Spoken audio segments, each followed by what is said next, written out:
Hello, everybody. Welcome to Episode 4 of The Rock Oath. I'm your host, Mike Schoen, again, and we are in sunny Rancho Cucamonga, California today, and we have special guests. We have the Mendenhall Experiment. How you guys doing? What's up, guys? Good. All right. Yeah, and who we have is we have Brandon Mendenhall, and then we have Alyce, the singer and the guitarist here. And also at the famous couch contributor position, we have the one and only Josh Poma. Hey, what's up, everybody? Cricket. Cricket. Hey, I can help out with that. No. So, anyways, guys, welcome to the show. We're gonna get started here. Real quick before we get to the set list, talking about what we're gonna be, everything we're gonna get into. I'm gonna talk to the guys here. And they're gonna introduce themselves personally a little bit and talk about, give us a little bit on what a little thing about yourself. Brandon, go ahead, man. I'm Brandon Mendenhall. I play guitar in the Mendenhall Experiment. I started the band in 2008. I just wanted to make a heavy-sounding band, writing music that spoke to me, but hopefully spoke to other people, and use the band as a vehicle to raise disability awareness the world over.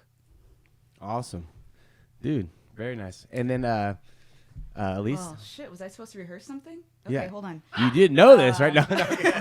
You didn't get my notes? You didn't get the memo? Damn it. So my name is Alyce. I am the vocalist of the Mendenhall Experiment. All right. I have been doing this whole singing thing since I could walk. Really? Music has been a part of my life this entire time. I'm really excited to kind of move forward. This is a new chapter for TMX. Awesome. And, I'm just really, really excited to see what comes next. Awesome. Yeah, I know we're going to talk more about this, but you are the new singer in the band, correct? Mm-hmm. All right, and we're going to talk a little bit about that later on, if that's cool. Yeah, of course. A little bit about maybe the backstory. We could get, we don't have to get into anything too wild about the, Yeah. I mean, no, when it comes down to it, no I'm drama. amazing, and he was like, whoa. Oh, okay, so if you want me, I'll be honest. I don't mean to brag, but hey.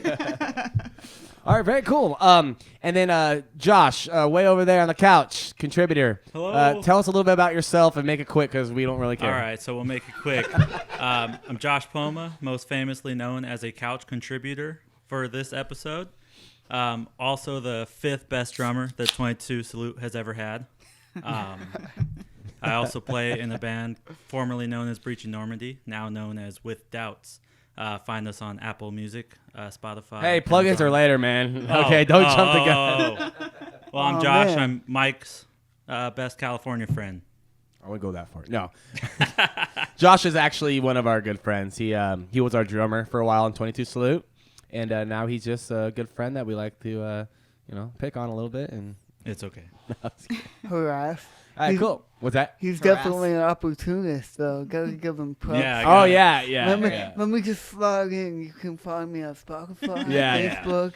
Oh, so when we do the plugins at the end, Yes. when we do the plugins at the end, Josh doesn't get his chance because he just did it. He ruined it. All right. Sorry, Josh. That's fine. I'm in the first minute, so that's all good. That's what she said. All right. Get him out of here. You're fired, Josh. Thank you. All right, guys. Well, hey, now that we know the guests a little bit, the Mendenhall Experiment is a band that we've actually played with. They are a great band, and we're gonna get more into them. If you guys have not seen them, check them out. Even if you want to check them out before you even see this episode, go do it now. YouTube music videos, right? You guys got everything. Yeah, there's tons of stuff on YouTube, Spotify, Instagram, Spotify. We're everywhere. We're like a disease. Right on. So after the episode, or before you even start the rest of this, go check them out. What's that?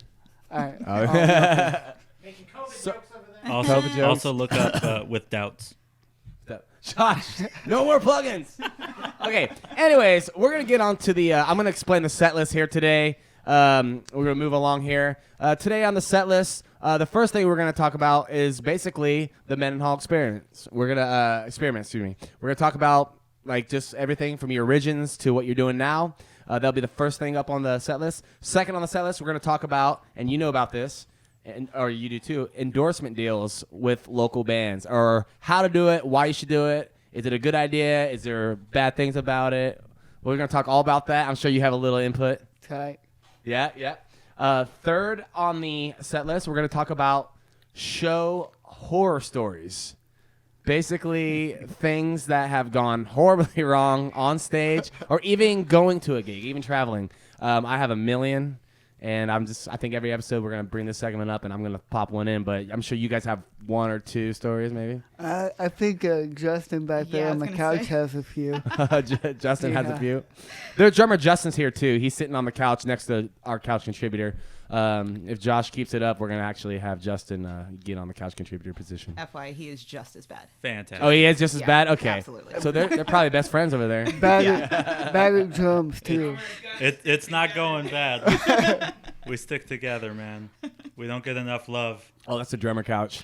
We got two be drummers. banging. We can put them together, and we might actually Maybe have a get- whole one. yeah. He said if we put two drummers together, we might actually have a whole drummer.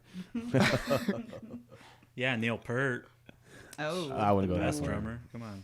Rest So, in peace. anyways, Delicious. so we're talking Mendenhall Experiment, endorsement deals, show horror stories, and then fourth, we're gonna do the beer rate. We did not do this last episode, but this episode we're doing our third beer rate ever, and it is with Rowdy's Brewing Company out of Rancho Cucamonga. So that's always a fun time. I got a 4-pack of their beer, and we're gonna try it out. It's really, and they always have cool cans. I'll show you the cans. These cans are really sick when I show you. These cans. They're Can you, cool. can you just say that? Guys, Hopefully- I'm right here. Hopefully Yeah. Oh, everybody. I mean, These cans. oh yeah, this is Howard Stern Cans. stuff. No. Hopefully, as cool as the cans are, is the beer inside. Tasteful Stern. Yeah. Tasteful Stern. Yeah. Has he ever been tasteful? No. No. She said if he Not at was all. tasteful, basically. Then he wouldn't be stern. That's true. Yeah, That's right. true. Howard Stern. And then, yeah. So Rowdy's Brewery, we're gonna have some of those, and then at the end, fifth on the set list is our closure and our plugins. We'll talk about anyone has to say a little bit more about what's going on, except for Josh. He does not get to do it anymore. To be fair, they also already plugged in. Yeah, but they're the headliners. You're just a couch contributor. All right, on with the show, guys. Here we go. First on the set list, the Mendenhall Experiment. Let's talk about that. When did you guys start, and how did it start? And then we'll go from there. I basically started the band in 2008, the Mendenhall Experiment, very briefly. If you don't know, our background is my literal experiment to see if the guy with cerebral palsy can overcome his disability, physical challenges, and the challenges of society. Take that band and make it a national success. That's awesome. And then I took it a step further and flipped it to use it as a positive vehicle to raise disability awareness for other people worldwide. That is so cool. It started as one thing with a good experiment, and it became a vehicle, like you said, for a even better cause. Exactly, because like when I first started playing guitar, I couldn't move the fingers on my left hand individually, so it was through my pure determination of like wanting to be a guitarist that I forced myself to rehabilitate my left hand. Music I'm- heals, man. And Wow. then, like, I struggled with it for years, but I stumbled upon, like, drop tunings and open chords. Yeah. And that kind of opened up the floodgates for Yeah. me to physically be able to do it. So when you first started, it was super. You couldn't even. Your fingers wouldn't even do anything, or Not really. It was like I could get, like, a little something going on. Yeah. And I've always had good rhythm in my right hand, but Yeah. I didn't have hardly any functionality in my left hand. how long did it take to just get rolling like chords? Like 3 years. And Oh, that was- really? and that's not like, because everybody tried to teach me the standard, like, power chord, they call it the FU chord because your middle finger's sticking out, and like I couldn't do that. It was like because when one finger moves, they all kind of want to move together. Yeah. And so the individual mobility wasn't there. So I could kind of get some things rolling, but it wasn't proper in any sense of the word. But once I learned that I could down tune my guitar and play like 1 to 2 finger bar chords, then I was able to journey into like a writing headspace. Wow. And that's where the band really kind of took shape. Wow, man, what a story! And I mean, we're gonna dive more into this. So Yeah, we actually made a movie about it. you did? Shameless plug. Number one. What's that? Yeah, but we made a documentary called Mind Over Matter. Really? It was released by Sumerian Films, which Really? is a subsidiary of Sumerian Records? Sumerian Records. Really? No. So, way. if you haven't seen it or heard of it, mindovermatterfilm.com, Mind over matter. and it's also available on Amazon Prime. Yeah. Amazon Prime. Okay. Then I did not know that. I will check that out. So listeners, Mind Over Matter on Amazon Prime. Is it on anything else or just mainly Amazon Prime? It's on like Crackle and a okay. few other sites, but the big one is Amazon Prime. Amazon Prime. Got Yeah. you. Man, and with Sumerian, that's pretty sick. Yeah, so if you guys don't know, like, the background of the movie, it also features the guys in Korn, John Five, Wow. Nita Strauss. We were lucky enough to have some heavy hitters come in Definitely. and kind of tell my life story Wow. with me. I gotta watch this now. I Yeah, didn't even know it's this. a trip, dude. So you basically forced your fingers to do it. Like it was like it had to be hard. You said 3 years of just Yeah, intense forcing. Because basically, like, when you're a kid growing up and everybody's like, what do you want to be in life? And then, my first thing was like, oh, I want to be a firefighter. And then, then it was like, oh, no, I want to be like an NHL star. And it's like, no, I want to do karate. And like all those things, like everybody met me with like, no, you can't do that. You can't do that. You can't do that. Like, your disability will not allow you to do those They're like, things. they try to be like realists. So like, that won't happen. And you're like, well, I want it to happen. Like, Yeah, like total like soul crushing stuff. So like when I finally got to 15, 16, 17, and I was getting into music like a lot and local band scene, and I was like, I want to play guitar. Yeah. I want to be in a rock band. And they're like, of course. Everybody was like, no, you can't do that. And I was like, but yes, I can. yeah. And then I read a story about a monkey from Korn.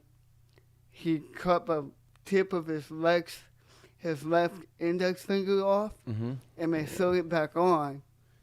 And he was able to rehabilitate his hand by playing guitar. Wow. And that's kind of where I took the inspiration from. Wow. And interestingly enough, his guitar teacher told him a story about Tony Iommi and And his how he fingers. cut his fingertips off. Yeah. And that kind of inspired Monkey. So Oh, so I you took kinda- Monkey's story and used it as And you know my what? fuel. And someone's gonna take your story and use it for hopefully many. Yeah, when I read that story, they were opening for Megadeth.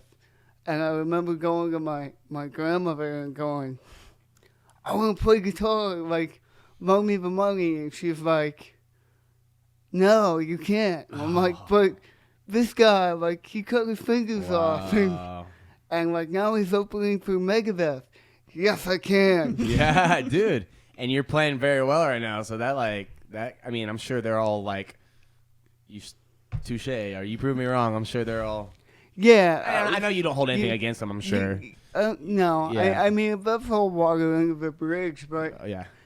hindsight's 2020. It's all like, it's all come full circle, and everybody, when you become successful, Yeah. everybody comes back around and they're like, yeah, I knew you could do it. I knew, yeah. I knew you could do it. We were behind you the whole time. And you're like, thanks. No, you weren't. Yeah. I hear you. There's, But, okay. and you know what? I people do that, man. And I've always just forgave. I'm like, you know what? They didn't know. Whatever. Like, you gotta let them. Some of it was tough love and Yeah. trying to, like, push me forward. I believe in the case of my grandfather, he was kind of like the catalyst that he never wanted me to be a musician. He was just hell-bent on, no grandson of mine is going to be a musician. He just had an idea, a different idea of what he wanted for me for life. Yeah. And he was against me playing, so I had to hide my guitar and my amp from him for What? months. What? And my grandmother loaned me $1,000 to get my first guitar. It was like a super fancy Ibanez. Oh, your first guitar. Yeah. Great. It was. What the hell? I had a $200. My first guitar was like, $1,000 guitar. It I- wasn't no starter guitar. Right. No, I'm kind of spoiled like that. But yeah, but I still have it. That's awesome. So I got this fancy guitar, and I don't even know how to play. You're like, I gotta start now. Now I really gotta start. And like, finally one day, my grandfather, like, he came back to where my room was in the house, and he stood in my doorway, and he's listening, and he was like, "Oh, you'll never be a guitar player. Like, don't even try." Oh, And like, man. that shit crushed me, but it also like Inspired. It gave motivated. me the eternal motivation. flame Yeah. to be like, Yeah, that's F you, I'm gonna do it yeah. anyway. That's the good thing you take out of criticism or people trying to put you down. It puts a fire in you. You're like, okay, like that's the best. I mean, it's sometimes the best fuel though. So I Yeah. kind of like that stuff sometimes. Dude, Yeah. I held it as like a negative resentment for years, and it gotcha. it fueled me in a very negative way. Oh. Okay. But now like to be successful, but like it was like, oh, I'm gonna prove you wrong kind of thing. Yeah. But now, like I said, hindsight 2020, it was Yeah. probably he was just, trying to push me. And Yeah. I've always been like a stubborn, strong-headed individual. Yeah. So I think he knew that. He knew like, well, if I piss him off, he's probably Oh, gonna. so he was doing a little reverse Try a little harder. psychology. Yeah. Reverse psychology in you. All right. Hey, so your grandfather, right? Yeah. And is yeah. he still with you guys, or? He's, Unfortunately, no. He Oh, sorry. he passed in 2006. He hasn't. Unfortunately, he didn't get to see any of this. oh no, that's what I was gonna ask. If he got So- to see you get to you know what though? He probably knows. I believe somewhere in the universe, he's had a big hand in all of the That's- success that we've Wow. been fortunate and blessed to see. Yeah, that is awesome story, man. And that just and I read something that said you guys the band though started in 2008, correct? Correct. Okay. It started actually, technically, it started in my hometown of Illinois, and Oh, you're from Illinois? Justin was actually the original drummer of the band. That obviously when I moved to California to make the band legitimate, had different lineups and different drummers and stuff, but we were able to bring Justin back to the fold. Just kind of out of fate, we needed a drummer for some tours that we signed on for, and he was on the top of my list. I called him up and was like, "Hey, do you wanna go on tour?" Like, no, really, do you want to go on tour? It's like what? No way. You know, it's fine. Sorry, my mic thing's messing up here. I'm sorry, guys, but I'm still talking here. You said you're from Illinois, and it's so funny because our last episode, our last guest was Nightmare from Dirty Machine. You know him or know of him? I know Mike. Yeah, Mike. Yeah. Mike Weekly, aka Nightmare. Yeah. Mike Weekly is here, and he's from Michigan, right? And so I believe so. Yeah. yeah. And it's funny because like he was from the Midwest. Now you're from the Midwest. I'm from the Midwest. Like start calling this the Midwest Rockos. yeah. The Midwest. The mid boys. The Midwest boys. the Midwestern Death Trip. Yeah. So a little nod to Wayne Static there. Yeah. R.I.P. Wayne Static. R.I.P. What? R.I.P. Wayne Static. Yeah, their very first album was called the Wisconsin Death Trip. Mm-hmm. Oh, gotcha. Sorry. I'm sorry, guys. There's always. Am I right, Ryan? There's always a malfunction. There's always a. Yep. God There's always Mike something. Clip. Come on, man. It's supposed to be professional. Well, it's because you always touch everything. You don't know how to just leave things alone. Hey, you shut up over there. Couch contributor for the win. Woo. Whoa. Just kidding. That's the issue. This thing is. What- Oh, wait for it. Wait for it. There we go. One time the whole thing fell off. That was the first episode. I just started talking, and I'm like, okay, this is. There we go. Okay, now we're golden. So each mishap is a little better. Yeah. Right? Was that? Yeah, every episode. No, All actually, right, now don't touch it. Shut up. We're supposed to be a successful rock band. We should be able to afford a mic clip. Yeah. Can we get that in Yeah, our endorsement section? Yeah. Anybody have connections to Proline? Wait, to be honest with you, Josh probably hit it right on the head. I actually do fiddle with stuff, and I'm like moving back and forth, twisting things, and I'm a bull in a china shop. I'm not gonna lie. You're a musician. We all kind of have ADD. Yeah, some yeah, point. yeah. You're moving things Can't- around, can't twisting sit still. things, sitting here. But no, so 2008, the band starts, and you guys have had your success has grown and grown and grown and grown and grown.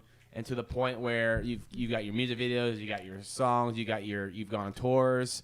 Any like big you've opened for any big acts? Have you or? Well, I mean, yeah, we've opened for the biggest names in the business. If you count like the big festivals we've done, we've played shows with Korn, Slayer, Megadeth, Anthrax. Tool, Disturbed.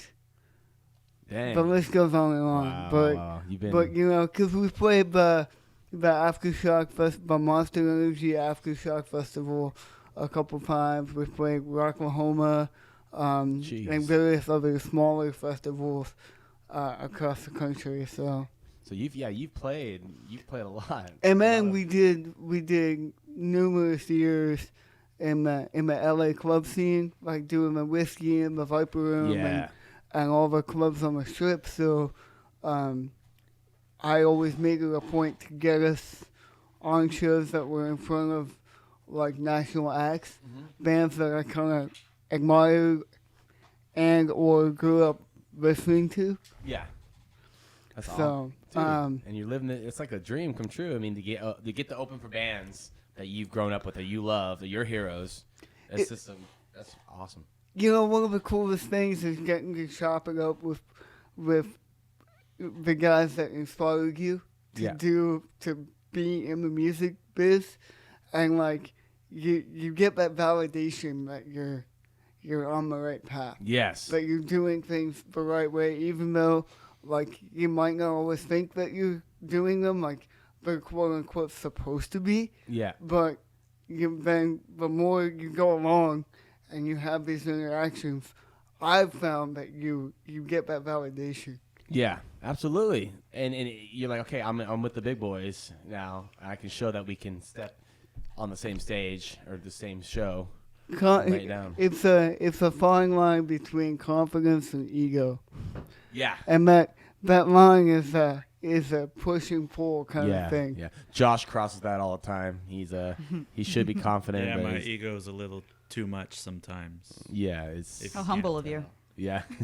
He's a very humble guy. I mean, Hey, I labeled myself the 5th best drummer of 22 Salute. yeah, actually, I told him, I That's- said, that's well, a I wouldn't go that. testament I to wouldn't, my I ego. wouldn't go. I wouldn't I'm like, Josh, that's bragging a little bit there. No, we've had, everyone knows we've had a lot of drummers, so. And Hey, I when would- you're band, like you guys, since 2008, you guys have been around 13 years. You've gone through members, I'm sure, here and there. Dude, I think I counted the other day. We've had like 37 different band members. 37. Oh my gosh. See? Yeah, That's what I'm getting at. We've had a lot too. 22 Salutes the had TMX 37 alumni. drummers Yeah, probably. just since moving to California. Probably. Sorry, go ahead. The Just since moving to California. the TMX alumni is pretty deep. We're gonna eventually throw like an alumni kegger kind of thing and just bring everybody back from the past and Even the ones and that have like even a the big, ones that have any bad breakups, Uh, even them. It's like, come You on, need it man. for the drama, you know? Yeah, exactly. It wouldn't be fun if You you need didn't have one the good drama. fight. Fortunately enough, most of the people in the alumni like Are still friends. huh? are still friends, That's still good. supportive, and That's still on Same good terms. same with us. Yeah. There are a couple of them that have just kind of fallen off the face of the planet, Huh. like not on bad terms or anything, but I don't think I can find a couple of them if I try. Wow. So Some of them are just gone. Same here. Like some breaks are bad, and then they delete you on all social media, and you guys don't talk, and then you never see them again. It's like it's been years since I've seen. I mean, it's been like 10 years since I've seen like when I first started musicians that I played with. Like because in bands, especially if you're doing original stuff, or even if you're not doing original stuff. Creative ideas clash or something happens and people get pissed off, and then all of a sudden it's like they're your enemy or you're their enemy, and it sucks. But not always. Usually it's just like, okay, it's just not, the chemistry's not there. And then they, like Josh, I like, barely started coming back around.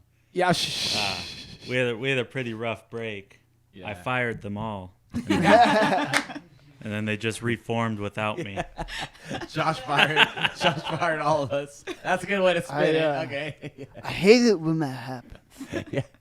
Yeah, I thought I was a one-man show. I could do it all.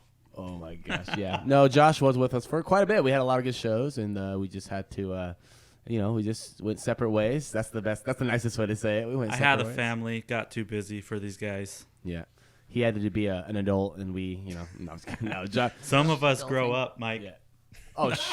Oh, hey, I'm responsible. I pay my bills. Hey, when you're a rock star and I'm just a family guy, And when you're just we'll see who's laughing. when you're just flipping burgers, I mean.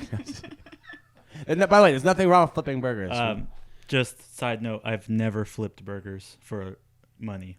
Me neither. But I'm not that kind of girl. you got a problem? You got a problem with people that do it, Josh? Huh? I was don't. kidding. I was kidding. But I worked every job. he has flipped a lot of tacos. Yeah, flipped a lot of time. It comes with being a drummer, am I right? Wait, can I get a good sound effect for that? Josh, say that again. Oh, don't boo me. Josh has he's been with one woman, and that's his wife. My whole life, only one woman. Yeah. I'm My sorry.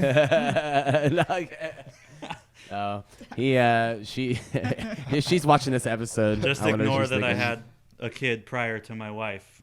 Only my wife. Immaculate conception. He's the Yeah, new yeah. Jesus. It was your kid though. It came out of you. That's the Immaculately. I'm just gonna Just stop. Just leave that there. Just leave Yeah, that yeah. there. Like you've derailed. Just stop. Okay. Anyways, Moving on. moving on. Moving on. Jeez. So, okay, so we're up to you guys have gone through all this stuff. I'm sure you have stories of everything, and we're gonna get to the once we get to the horror stories. I'm sure you have something that your band has been through, a show that's been probably. We'll get to that, but I want to hear that, and then anything else from your starting point to now that you really want to highlight and be like a story or something we've done that's like. Now it started in Illinois, right? Yeah, And yeah. then when did you move to California? How about that? Well, I moved to California in 2004, 2000. Oh, okay. and then I I really didn't start writing for the band for a few years. And then I had an encounter with Monkey in like 2006, 2007-ish. Really? And I hit a breaking point. And I was going to give up on music and just not do it anymore. Because I was trying to audition for different bands. And because of my disability, it was just an overwhelming challenge to try and fit into somebody else's mold, because they don't understand me as a player, they don't understand my disability, and most metal bands want a guitar player that can shred and learn 10 songs in an hour, and then go out and play a show like 5 days later. And it's just, I'm not that technical of a player, and I'm not that fast when it comes to putting the muscle memory down. So it just really wasn't working out for me, and I was like super depressed and discouraged, and I was gonna, shamefully enough, I was gonna quit.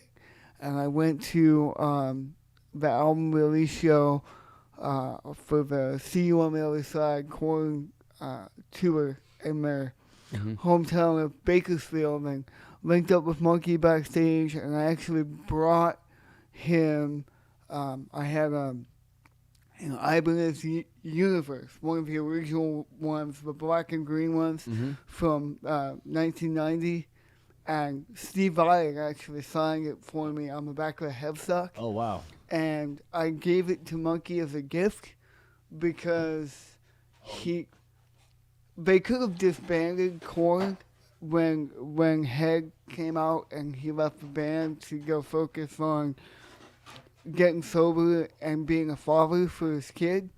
Respectfully enough, they could have quit, and Monkey kind of stepped up and kept the ball rolling and took on all the guitar duties. And I knew from a musician standpoint that was a challenge for him, because he always had the left side of his brain as far as Head being there to like bounce ideas off of. And all of a sudden, you're this huge entity, and the left side of your brain just calls you up and goes, I'm not in the band anymore. So I gave him that guitar as kind of a thank you for keeping my favorite thing going, keeping my... And Korn is a big my main big influence of influence moving and like persevering and not giving up. But it was also a point of like, hey man, music's not really working out for me. I kind of feel like this guitar is better fit in your hands as versus mine.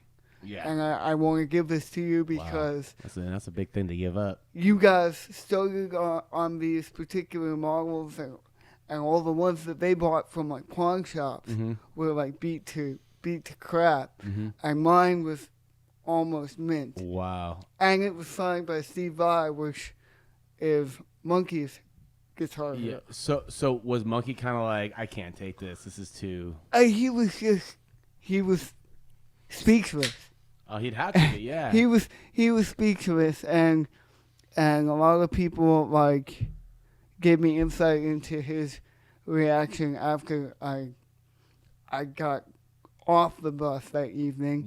And they're like, he was completely blown away and taken back by the gift, and he actually took it to his tech, and then wrote like a 5-minute Steve Vai-esque guitar solo, and changed the actual Korn set for that tour. And the entire world tour that accompanied it. And he took the guitar and he played it every night on tour. He used that guitar on tour? For a guitar solo. Whoa. For anyone listening, Monkey is the guitarist of the band Korn. So some listeners might not know that. So I'm just explaining them. So, yeah. Dude, that is wild. And have you seen videos of him playing on stage, I'm sure? Oh, yeah. But I mean, it blew my mind. But he didn't tell me he was going to do it, obviously.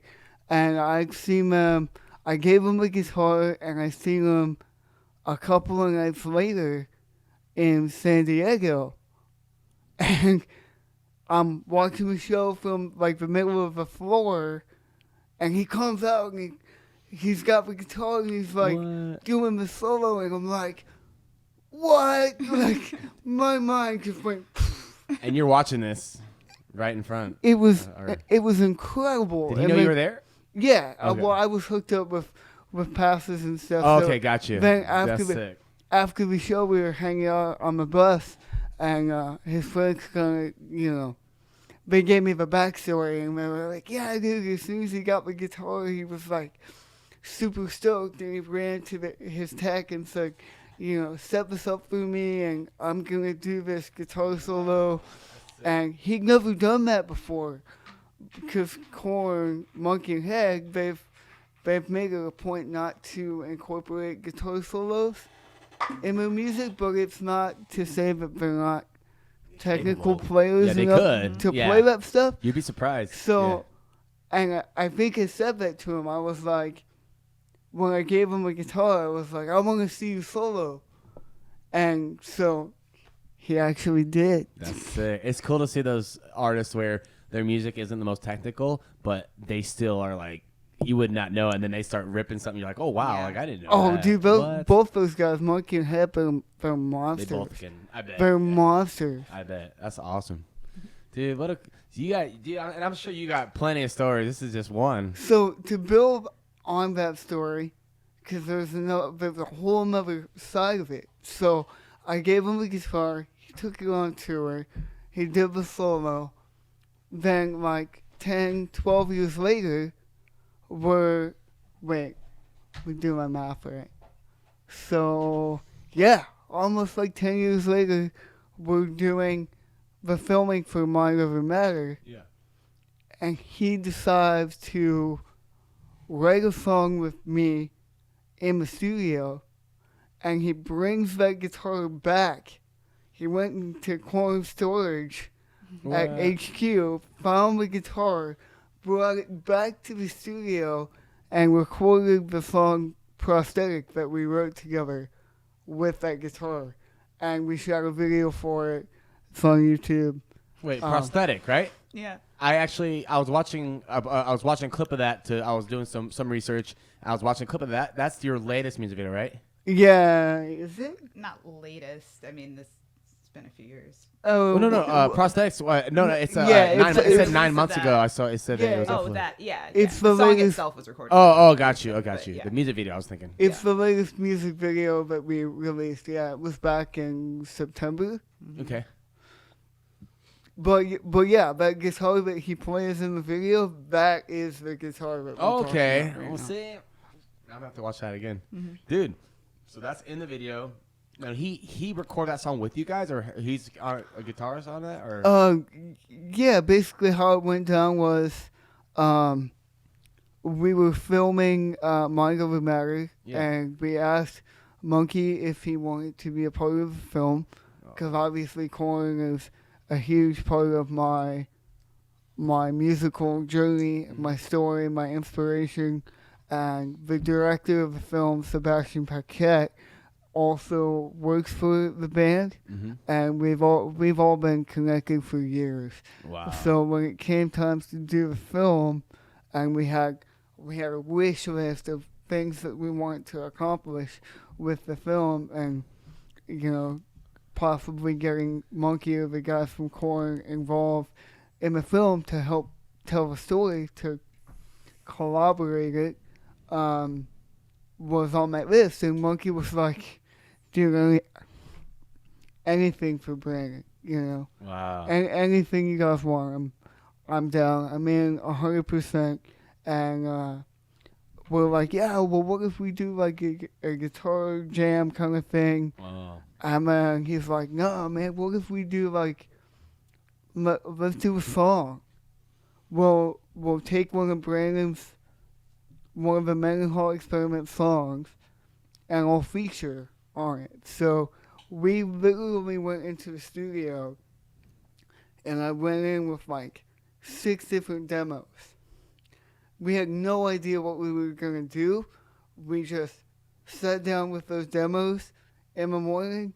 We played through them, and we got to the prosthetic demo, and he was like, "That's it. That's the one.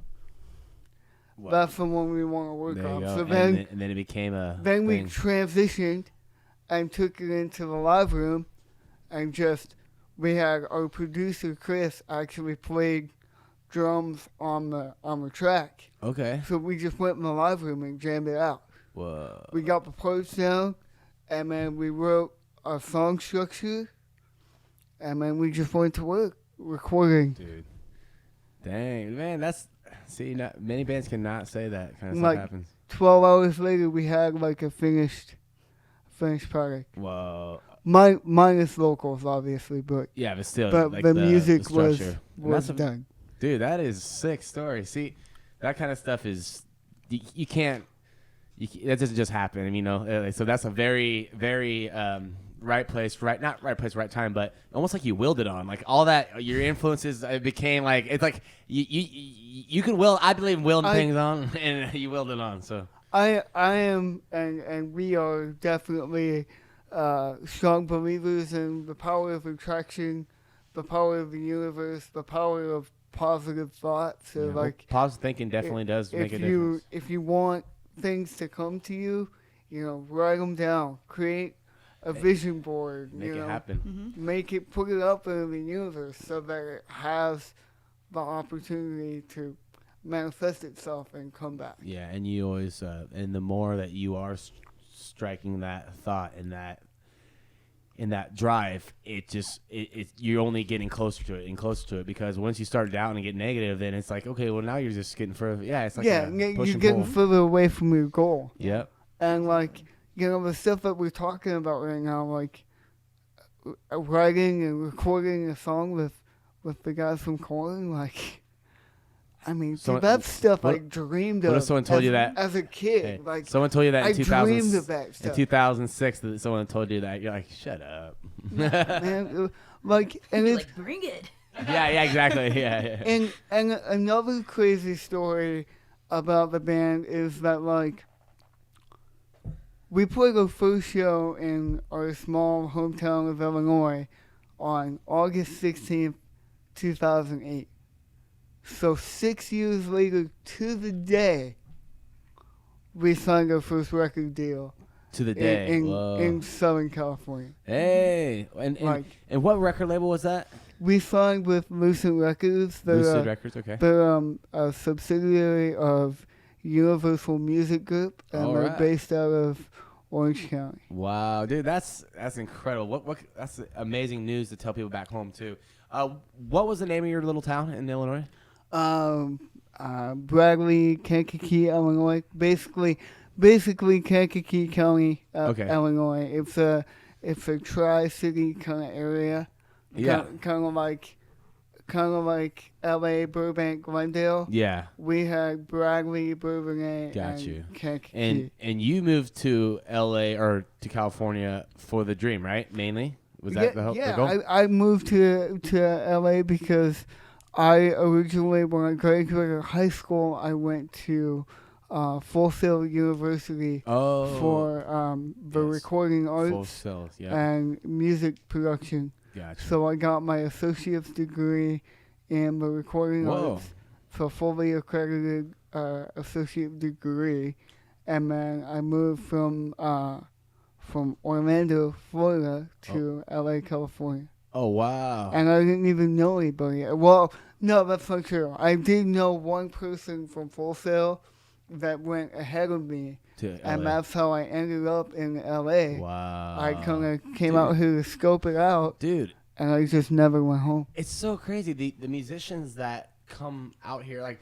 again, going back to last episode was Dirty Machine. Mike, the drummer, he came from Michigan, and then the singers from Missouri, and they came out to Southern California to do the music. So, like, there's a lot of people do that. I didn't even know that you came from the Midwest.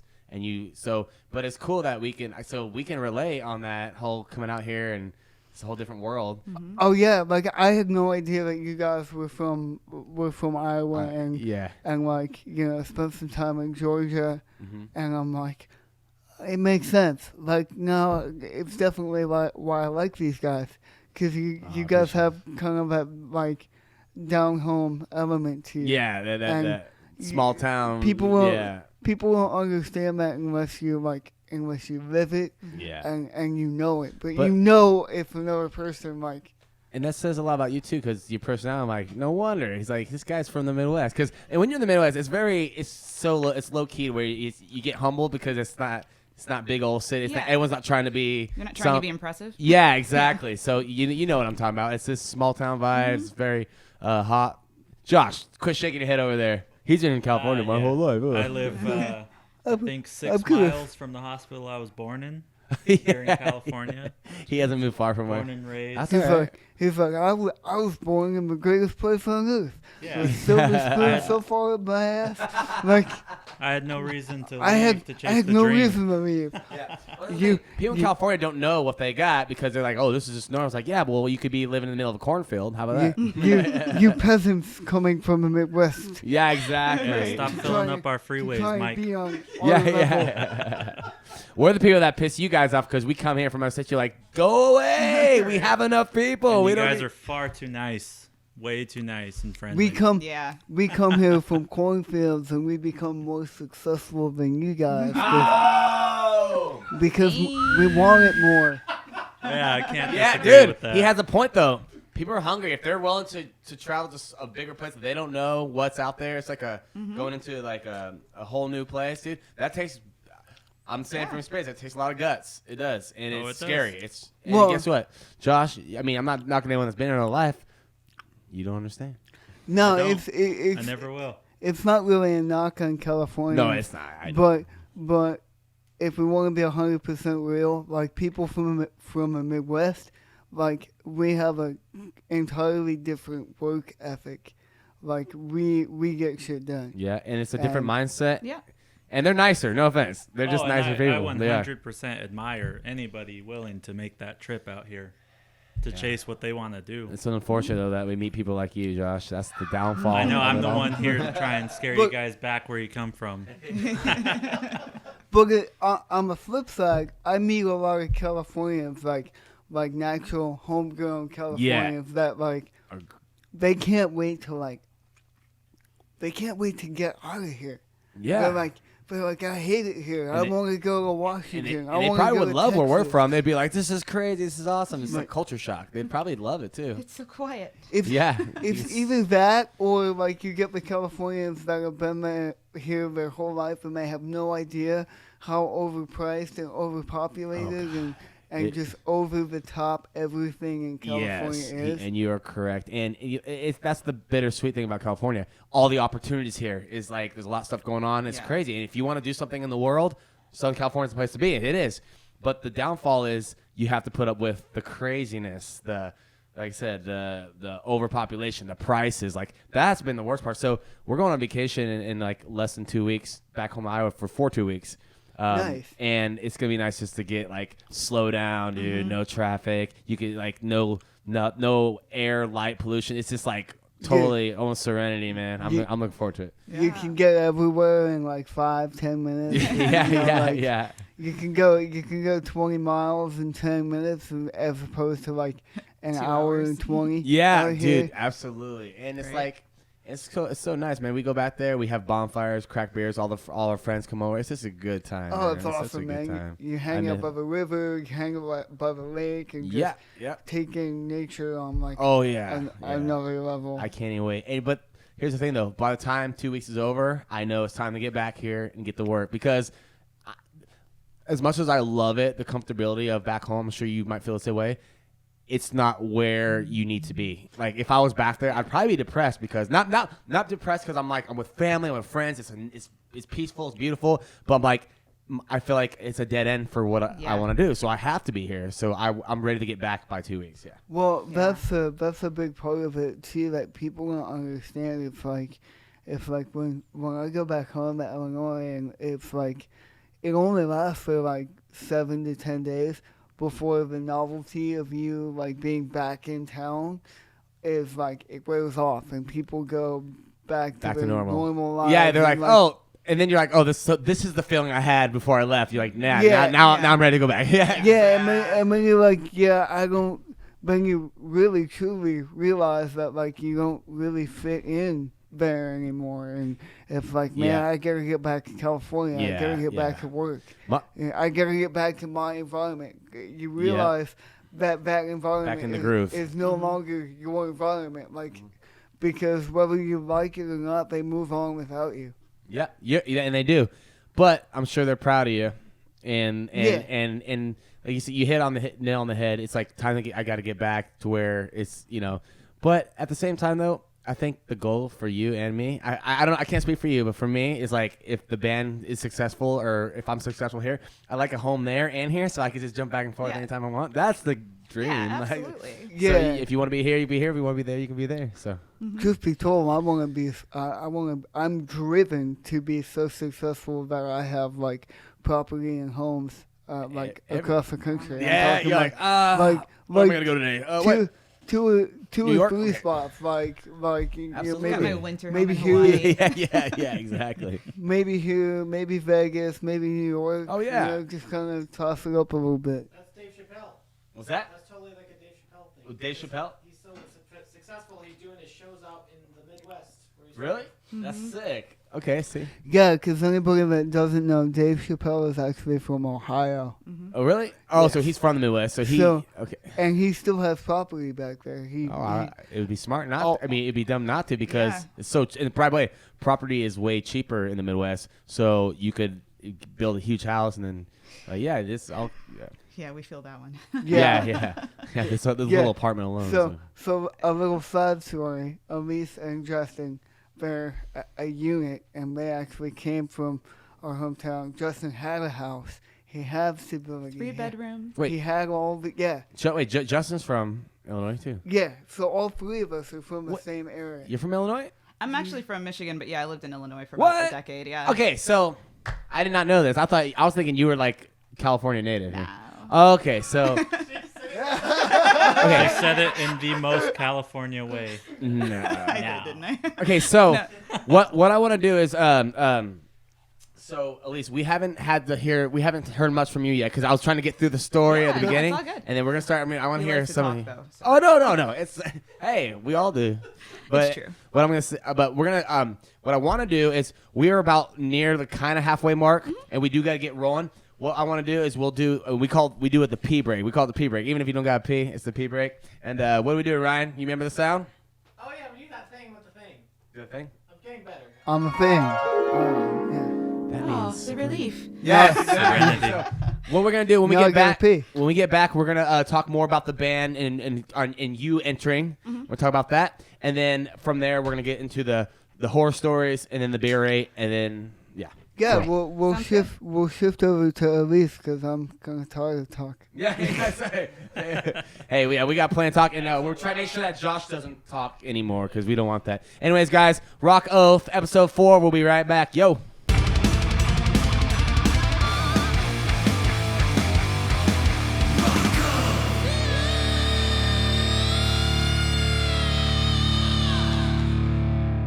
Hello, welcome back to the Rock Oath, everybody.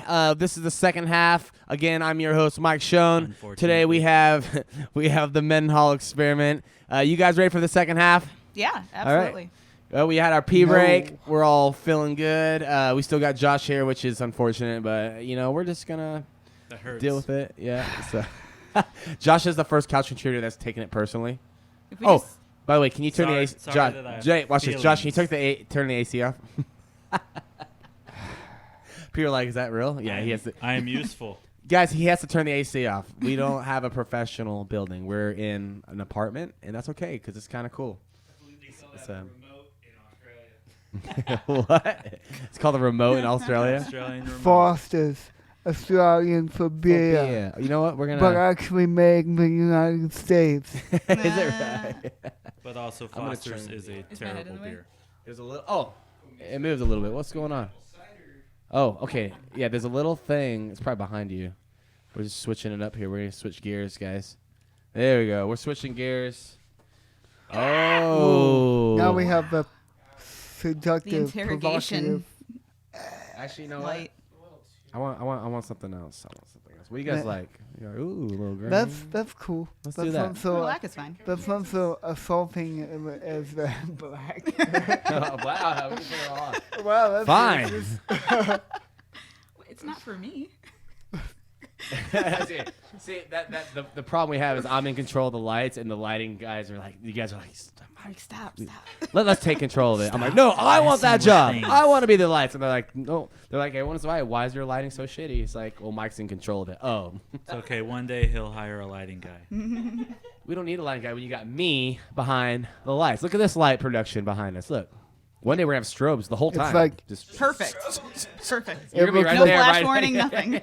You're be sitting there Just saying, like, It looks like Christmas. green and red. yeah. Oh, you know, we should say that for the Christmas episode. Go out So- like Christmas. Oh, damn. See, now I fucked it up. I'm messing everything up. Okay, you know what? We're just gonna But- here we go. We're good. We better get on with the show and stop if- playing like a. you if, could four-year-old. probably put a flash warning for the second half. Yeah. It's a shame that they It's- let anybody upload on YouTube. YouTube takes this down because it's just they're like, Epilepsy warning. yeah, let's see. It's tweaking my newfound COVID download that I got yesterday. Newfound Oh yeah, COVID download. he got his second shot of That's COVID, so It's a nice uh, way. Nice way of Brand's calling it feeling a little Like, woozy. I suddenly have the urge to buy Microsoft products. You're like, man, I want to buy. I want to buy more Microsoft stuff. What? Oh my Yeah. gosh. But yeah, guys, we're gonna get right back into the set list. Before the break, we were talking about the Mendenhall Experiment and actually, it's funny. We gotta get rolling because we're on the set list. The first subject. We're on the second half. We gotta get moving. But this is the biggest part, so this is important. We'll zip through everything pretty quick. But so we're leading up to what was going on with the band and everything, and then let's get into the you entering. Can we get into that? What first tell us your background, and Alyce, and then let us know, and then tell us how you met Brandon, how you got in the band. Sure. I'll try to do this in the short version, but yeah. So I grew up in Michigan and moved to Chicago in my early 20s. Okay. But I guess in terms of musically, my dad's a musician. He put me on a keyboard at the age of 3. Oh. And so I've been through a number of instruments, piano, picked up guitar for a couple of weeks in high school, put it back down. Picked up the bass, played that for a few years, but singing's always been a part of my life. It wasn't really, I didn't really start pursuing bands until maybe college age, I guess. Okay. And I did go to college for a couple years until I decided, nah. Yeah. It's But, not my thing. yeah. Hey, and it's Yeah. not everyone's thing. I tried 5 times though. Tried to go to college 5 different times. Really? But, yeah, just Hey. I think I have a cumulative bachelor's at this point. Yeah, you're like, well, I don't have a full one, but I have, Right. if you add them up. Yeah, exactly. But yeah, so I actually had my first band in Michigan. It was a cover band, and then moved to Chicago. Tried the college thing again for writing, and then started pursuing music again there. And that's actually where I met Justin. So about 5 years into Chicago, I was looking for a band. Answered a Craigslist ad because that was. I haven't touched Craigslist since then, but yeah. So Yeah, most people try to stay away. Craigslist is it's Well, a little. I mean- It's gotten creepier. It's gotten significantly creepier Josh- since then. I've found plenty of friends on Craigslist. Yeah. I mean, they always end up wanting something from me. It's really weird. Yeah, friends, swears by potential the back of a victims, whatever you 7-Eleven. want. yeah. I mean, they always No have one- a weapon on them, and they try to lock me in their room. I mean, but they're cool. Yeah, no. I mean, they're really they're nice. nice. I mean, considering that you found Justin on Craigslist, I mean, why would you go back? Yeah, right? He obviously hasn't let you go yet. Yeah. No, he Oh. has not freed me. But, yeah, no, but. Blink twice if No, you're but held seriously, against your will. Alyce, you okay? Alyce, you all right? Hey, Everything is fine. everything's good? Everything Wink is fine. 5 times on your left eye, and Right. if you're okay. Or if you're not okay. I was kidding. no, but seriously. So yeah, found a band. Met Justin and my former bandmates there, and we started like a progressive like rock metal band there. Did that for a little bit, and then parted ways. Started another band called The Unlawful. Shameless plug. We're on Spotify, and we have live videos on YouTube. And Well, wait for the end before you Yeah. plug. No, I was kidding. Come on, there No, are no. there They are can- rules. They can plug anytime. You have to wait. no, but So for the world that hasn't heard Alyce sing, go check out the Unlawful on Spotify. Yes, go check The Unlawful Yeah. on Spotify. That's but okay. yeah, no, but yeah. So I swear this is leading up to a point. So during the Unlawful, that was when Brandon came back and did their reunion tour, TMX. That was 2018, 17, 16. I don't know. Time is irrelevant. But a few years back, so we actually ended up opening up for TMX. Like Brandon called up Justin, okay. was like, "Hey, do you guys want to open up for us?" And that was kind of when I got to meet the band, got to see them perform for the first time. Yeah. I was super impressed. Super like I didn't know the story. The only interaction I had before that was Justin being part of the documentary. Okay. So I just kind of started to hear about things, and yeah, that was when I met the band, and I loved what they were doing. I loved the message, and we did a couple of shows when they rolled into town, into the Kankakee area, and opened for them a few times, and then eventually it got to where Brandon asked Justin to do the tours and then officially be a member of the band. And at that point, we kind of had to make the call of, well, then maybe we should move out to California. Yeah. And it's crazy to think about those things. We're all, when you think about it, we're old at this point. I mean, well, I am anyway. No. Justin is, but we're old in the grand scheme of music, like music bands and life and like what they're doing. And most people are getting started and getting really active in like their early 20s, right? Or maybe whatever. But Yeah. we're beyond that. And so making a move like that, it's a call. It's a very- big call because Yeah, you're like, yeah. hey, I'm out here trying to like be an adult and pay bills, but I also want to pursue my dreams. And so, Yeah, but we did it, absolutely. and now we're here. We've been out here for a little over a year now. So basically, right before COVID hit, we moved out here. Oh, so really? great timing. Oh, wow. But Justin, right, you said? yeah, Justin Okay, and I, gotcha. yeah. Like to put it in perspective for everyone, Alyce and Justin, they had a house. They were established, and I came along and threw out the fishing line and was like reeling on, Justin guys. back in, like, come on, bro. So Leave the And house. So, like- yeah. I mean, and it's when you really stop to think about it, though, it's a lot to leave behind, right? Because Absolutely. you've set roots. Justin grew up in that area. I mean, it's the house he grew up in. I mean, it's a 3-bedroom house. It was, it was nice. It was comfortable. We had the space. You know what I and mean? you Like the uprooted. band Just rehearsed in the house, so that was uprooted. also cheaper. Yeah. But Who like, needs yeah, comfort so like when you can become a rock star? exactly, Come on. exactly. I know the feeling. That was a little over a year ago, right? Yeah. So you are fresh on this. Like this is fresh. California's still kind of fresh on to Yeah. you? Yeah. Well, yeah. Now that I actually get to see it. Yeah. So yeah. thanks, So COVID. yeah, So, yeah. exactly. Because when you got here, it was like, oh, I can't even go I anywhere. saw it for a few months and then everything shut down. Yeah, you're like, So- oh, this is great. Oh my gosh, I Yeah. know. Oof. Yeah, it was a horrible. That's pretty bad timing. No, it's not your fault though. But now it's opening up. Not now that I you're know getting- of. Yeah, now you're getting the yeah.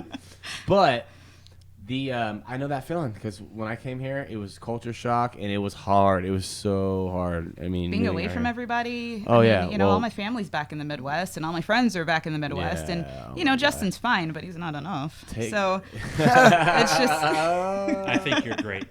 That's what she. Josh, hey, Josh thinks you're great. I don't care what Alyce says about you.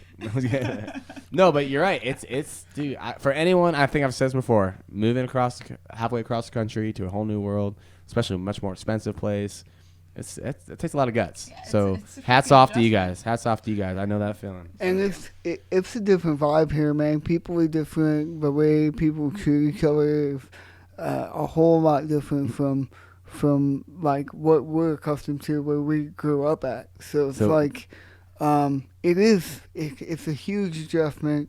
It's a huge commitment to ask somebody to like, hey, move all the way across the country and give up your house, give up your livelihood, that's crazy. and like help live my dream with me and sacrifice and struggle in ways, you know. Wow. But, you know, So- I mean, don't take too much credit because obviously there was a desire within us to do it, you know? I mean, Yeah, like, it's not- ultimately, they're not just doing it. we're not just for like you. Brandon asked us. Oh you guys man, Yeah, he's like, Yeah, oh, I thought they were doing it there's- for me. There's selfishness in Yeah. every I decision. mean, we had talked about it before, just as professional musicians, you know, we had talked about, hey, you know, we get that. At the time, anyway, it was significantly more relevant, I think. But, you know, the industry's out there. Like, that's where things are happening. That's where we need to be seen. We're not being Yeah. seen in, Exactly. you know, Exposure is Ohio not and- and by the way, even if you get exposed to a lot of people in the Midwest, there's no industry. There's no Yeah, there's nobody to do connections, anything there's about no it, connections. It's like, right? oh, I got. You have to be for really instance, lucky. I got 10,000 diehard. Well, I guess that would resonate online, but yeah, because online is good because people say, well, you know, now that the internet's so you can don't do have to anything, you don't be have to be in there. this- I'm like, but you You want kind the of do. shows? Well, the problem with online exposure now is there's so many bands and people trying to make it, It's and they oversaturation. all use Facebook, they all use YouTube. Yeah, so Yeah. that So it's the ones that path. make the big move that get seen in person. Those Mm-hmm. are the ones that are going to break through. Yeah, yeah, because yeah, it's so oversaturated online. It used to be the opposite, kind of where it'd be a scene, but it's like, oh, we can get online. Oh, these bands are doing this, but now it's oversaturated online. So now it's going back to the roots of playing a show. Yeah. Just the It's all a cycle. yeah, it's like just playing a Circle normal. of life. Yeah, I mean, it is, and playing a normal show is now like. That's where you get more like, okay, now we've seen them in the flesh play. They're good because there's a lot of bands that are online that they Cannot they, do well, it well, they could go to the live. studio and have it make it sound like $1 million, but then they go live. People are like, Yep. like first Yeah. song, yeah, Yep. Yeah, there's a lot of bands that I'm gonna record go get a things beer. that they can't Yeah, yeah, replicate on the stage. They Yeah. And I've seen it overproduce themselves. personally many times. Josh is like, I drummed for them. Oh, Bolt 22 yeah. Well, Salute. besides you guys, I mean, Mike knows my background. I worked for Live Nation for over Yeah. 10 years. Yeah. I've seen my share of bands that can't do what they do on albums. Oh yeah, in so there'll be person. famous bands. So yeah, Josh works. He used to work at Live Nation, and he'd see these famous bands that he's heard his whole life. He's been like, oh, I love that album. And then he sees them, and like, whoa. Yeah. I won't name any because Yeah, you I don't don't have want to, that. yeah. We can talk about it offline. he Yeah. re- he Yeah, re- yeah. he realizes that like most of his bands can't play without tracks. They just got money. Yeah. They pay for their views and talent. And Well, I mean, Thank you. That's the point that I wanted to touch on because that's what a lot of people don't realize is that like with the online stuff, the online promotion aspect of it now is like everything. It's pay to play, If just in a not different only way. not only do you have to pay for Sure. all these platforms if you want your content to be actually seen by your friends, your fans, your people that Yeah. follow you. That's one side of it. You have to pay, so it's pay to play all over again, just in a different way. package. Yeah. But then it's what he just said and what he just confirmed. All these big bands and all these large exasperated numbers, they're freaking paying for it. Mm-hmm. They're buying the metrics. And yeah. And the we've seen that industry in is so locally in Chicago bands, like even Justin and I being in bands in Chicago, we saw that happening with other bands around us. Like, oh, you're literally just paying to look impressive. You're Oh paying yeah, to look Dude, impressive. I've seen bands that are just getting started and they got like 20,000 Spotify views. I'm it's like, what the- how? and By who? and Yeah, I'm like, but here's the dichotomy of it is that like that's what labels care about. It's like if you have the metrics, they're more like apt to pay attention to you. But like, where's the fact checking of like these metrics aren't real? But I've actually watched videos where labels aren't as dumb as you think. They see that, they're like, nah, they're BSing us, you know. So I think you need to have a good amount, but you don't want to be fake and have like you want to do it You on can your own. check 'cause what's organic. They can tell, yeah, they can tell like that seems about right, organic. They watch the comments, they'll see the views, the Yeah. likes, the dislikes, like that's about right. But when you get these bands that are just like, you know, like a million views, 2 comments. Yeah, Like it's that. well, that's what it is. And the first comment is, "I love you, honey." Yeah. Like the mom or something. Love your mom. Like literally sign it. It's like, me and your dad are so proud. And then below that, the second comment, your mom's right. We love you. That's it. Exactly. Oh, I about leaned back in my chair. Real quick, I gotta tell everybody. During the break, I leaned back in my chair, and it snapped, and I almost went back, and I broke it. I'm breaking everything. I broke this. I broke that.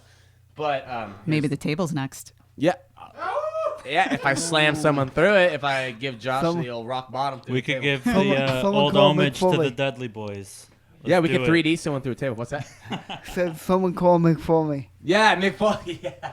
Hey, someone needs to jump off the top, land on this, break it in half. I mean, I don't know. Things get wild in the second half. So, but yeah, so I can't lean back because there's no back piece anymore. So I gotta be careful. But anyways, I'll be your back piece. I'll hold you up. would you do that? I'll support you forever. Come back over. Will you be the wind beneath his wings? I'm the Mike Schoen fan Will you club. hold me up like Jack on Titanic? I'll be like, Oh, 100%. My heart I'll draw you too. okay. So we in the post edit, can you get the Titanic song to come up? Is that... They got the money for it? wait. Oh, that's copyright. Celine Dion and Chipmunks. That's copyright. We can chop it up so it does. They can't technically get us. Yeah. but- I'll find the off-brand version. Look, at the rate he's breaking things, Exactly. we're going to be filming the with camo iPhones special. soon. Yeah, I do break stuff, dude. I'm like I said, I'm a bull in a china shop. I'm surprised this Oh man. laptop works. But going, what's that? I didn't say Shut up! it. You're just a I- couch contributor. Do not forget that. Know your role. You know, I'm starting to feel like there needs to be a fight. Like, do you have a ding ding ding ding? Yeah, right. I can find I feel like a one. Rocky Balboa moment's coming up. I need a bigger thing for sound effects. You need I like an a- actual board. Yeah, where Yeah. I have to keep going on my phone and I know someone who has one. Who? You could borrow it. borrow it. Who's this? I got you. You got me? Okay, so I Got gotta you. get a soundboard so I can get real live effects. I know. He knows a guy. I got a guy, and you know, He'll meet you at the AM/PM across the street. And, just don't bother him. You'll be swimming with the fishes. Yeah, just don't ask him anything. Just do your transaction and move on. Don't ask too many questions, or you'll be Yeah, you don't wanna know. Action. But So- he'll help you out. okay. I hit the wrong button. Oh no, I can't hear it. I'm supposed to hit this. I thought that was an elephant. Is that It a T-Rex? is an Oh, elephant. wow. Okay, that's Sorry, I meant my thumb hit the soundboard, and okay, we're gonna fight, and I was supposed to hit this, but I hit the elephant and I hit the laugh. Anyways, back to the Mendenhall Experiment. So you're in the band. You come in right recently, about a year. Have you guys recorded stuff yet? Yeah, we went into the studio in March. Okay. Yeah, got to record with Chris again, Chris Collier. Chris Collier. Thank you. A long time Chris, I love you. You're awesome. producer. But yeah, no, yeah, we got to work with Chris. That was a really cool experience. Recorded a bunch of songs. Yeah, and now we obviously haven't released anything yet. We're still working on sort of the post production. Okay. Yeah. And all well, that, I mean, but it's- Yeah, we've you're- been waiting. Yeah, we've been. I mean, come on, guys. Really, I'm joking. It'll be ready in like February of 23. Right on, because Oh man, don't say that. I So- can't wait hold that on. long. I'll So- move on. Say Not, I that. want to release it like now. God. so No. you're waiting for an album, right? No, we did. We went in the studio. We cut 10 songs. 10 We're songs. just we're just trying to figure out the best plan as far as we want to shop to labels and put a whole package together. gotcha. Do a So, music video and all yeah. that. So we've got a music video coming up with. We did a song with Chris Garza. And you're singing? From Suicide Okay, Silence. so this is yeah, this is you- all. okay. Everything coming out now will be featuring Gotcha. myself. Cool. Do you know when the music video, or at least Finally. a single, will come out? Because you I- have to release everything. I don't- Summer. Summer. Okay. I don't want to. I think summer. I think we can say. And this will be the first summer. release with you singing, right? This will be the first release. with you Yeah, on it? yes. Oh, cool. I'm Well, excited to hear it so- because I don't know how you Right? sing it. So No, the you don't think I announcement- should say that? I Should I say mean, fall? The- I Yeah, summer. But the plan is to have something out in the form of a single lyric video. Yeah. By the end of summer. Well, I Okay. mean, we're rapidly approaching the end of summer. yeah. Oh my God. Yeah. that's right. So It is going by. It's already almost July. you know, we can say something, but realistically, I know. So within the next 60 to 120 days. yeah. Yeah, because you guys made the announcement. Thanks for what, in narrowing it down March? for me. Yeah, no problem. That there was a new I'm singer. gonna go corporate with this. What's that, Josh? So the announcement, I think you guys made it in March that you have the new singer, Yeah. and it's been too long of waiting to hear the new stuff. So Josh Well, is getting mad. Now so I'm the type of person when an announcement's made, something needs to come out real quick. I've No, I get it. officially angered the Live Nation. But Yeah. hey, Well, you're that gonna have this, I Josh. know people. You're gonna have this interview, so you're good. Yeah. Yeah, we got this. California, and he needs This is good. This is good. California. Because I haven't heard you sing yet, so But I'm just saying, as a Oh fan. yeah, yeah. First If you and do, foremost, you I'm can a hear fan, me so I'm formally, but grateful to be here. the unlawful. on or- the unlawful, Okay. yeah, yeah. So then if you do I'll wanna, hear it. Okay, yeah, I'll check so that out. you'll get a taste of that. It's, Cool. I mean, obviously So- my voice isn't like. So significantly different. going to her being the new single, can you tell me a little bit about the departure of your last singer, or just maybe just skin that off the top, or? Yeah, no, we can talk about it. Mario just Valdez was a part of the Mendenhall Experiment, like, in its most successful formation since, like, for more than half of a decade. So, I mean, there's definitely history there, and you know, we all love and wish Mario the best. But it just basically came down to, you know, he recently became a father twice over, and it was just time for him to kind of dial it back and focus on being a family guy. Yeah, you just could see the you could see where the past were getting. It was getting hard to make it all work. And Yeah, no, and it's like where we are planning to go and where we are going to go as a band and an entity, you know, it requires a lot of time, a lot of dedication, a lot of money,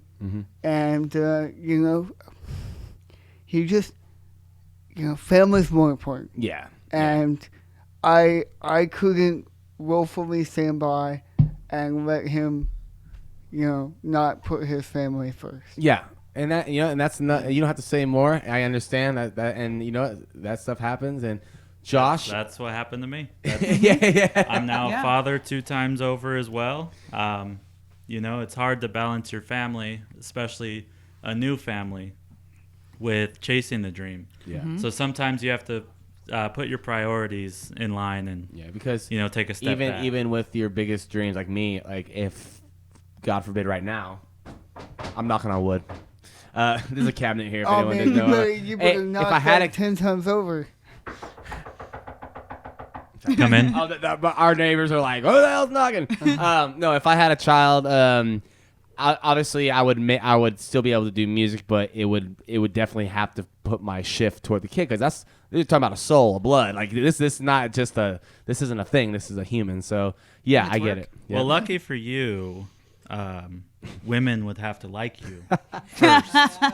I knew that was coming. no I think, fear. So I think you're okay, Mike.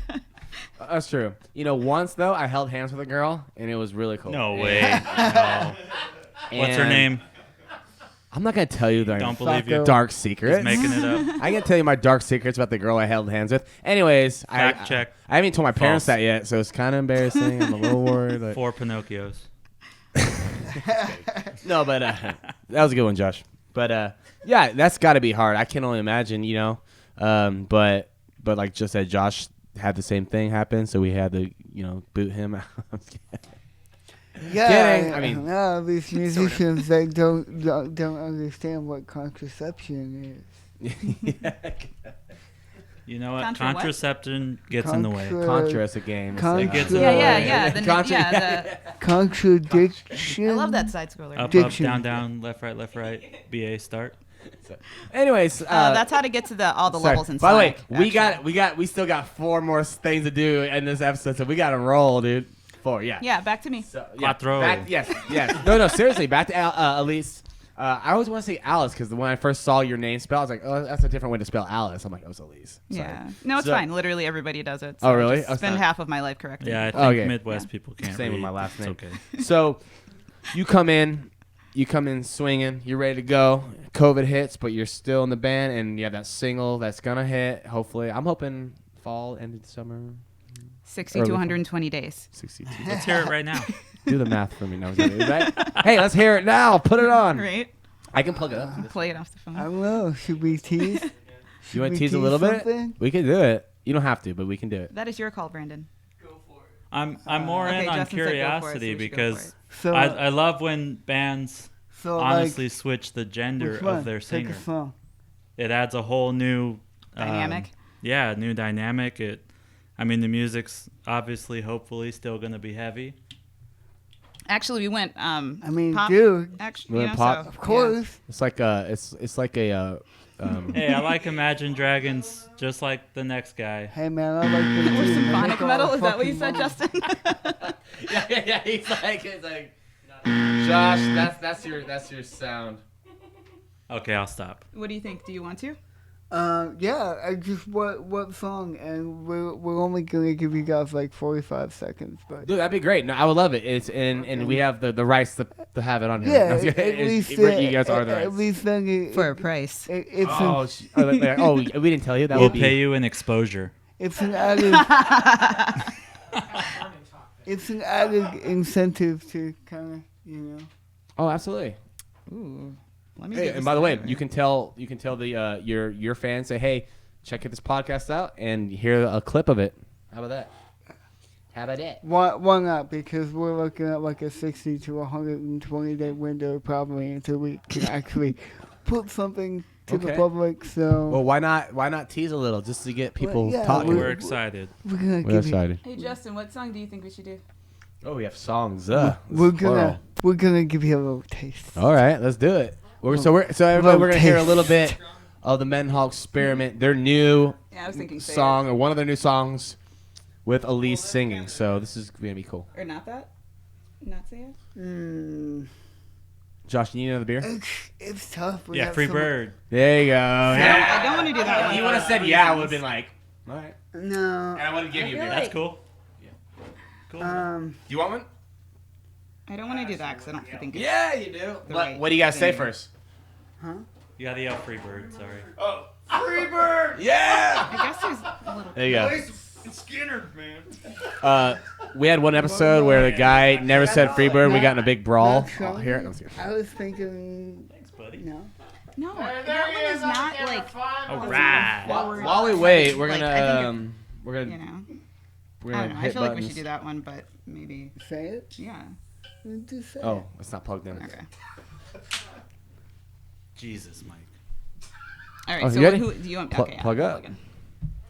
All right, everybody. The like- premiere of a clip of one of their new stuff. Should we do like the intro all the way through like the first chorus? Sure. No, we'll cut it. By the way, this takes a lot because they Every didn't. song. By the way, they did not plan this, so this is. I No, appreciate yeah, it, guys. sorry. Thank you. No, I'm saying thank you No because pressure. no pressure. Yeah.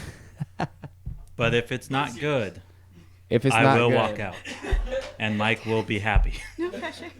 you damn right I'll be happy. How about shit it's now. good and you still walk out? That'd be even better, Josh. Actually, That'd I'm be okay the with perfect that. storm. That's the perfect storm. Bum, All right. All right, I'm gonna do it. Here we go. Okay. Let's hear it. I hope this plays. Let me know if it doesn't. No, I don't. Is it Hold volume? How loud's the volume? Hold on. I think it's doing a thing. It's boofering. Yeah, I think it's buffer. Oh, here we go. Oh, my volume. Hey, sorry guys. Okay. Here we go. Back Here we go. Okay, we are premiere right now. Should I start it over?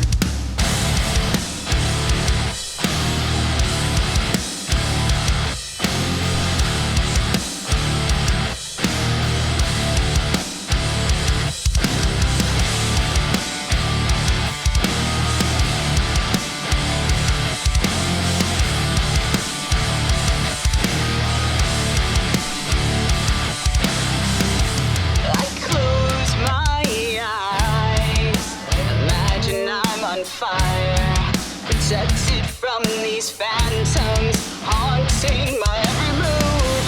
They silence all, dig underneath my skin, but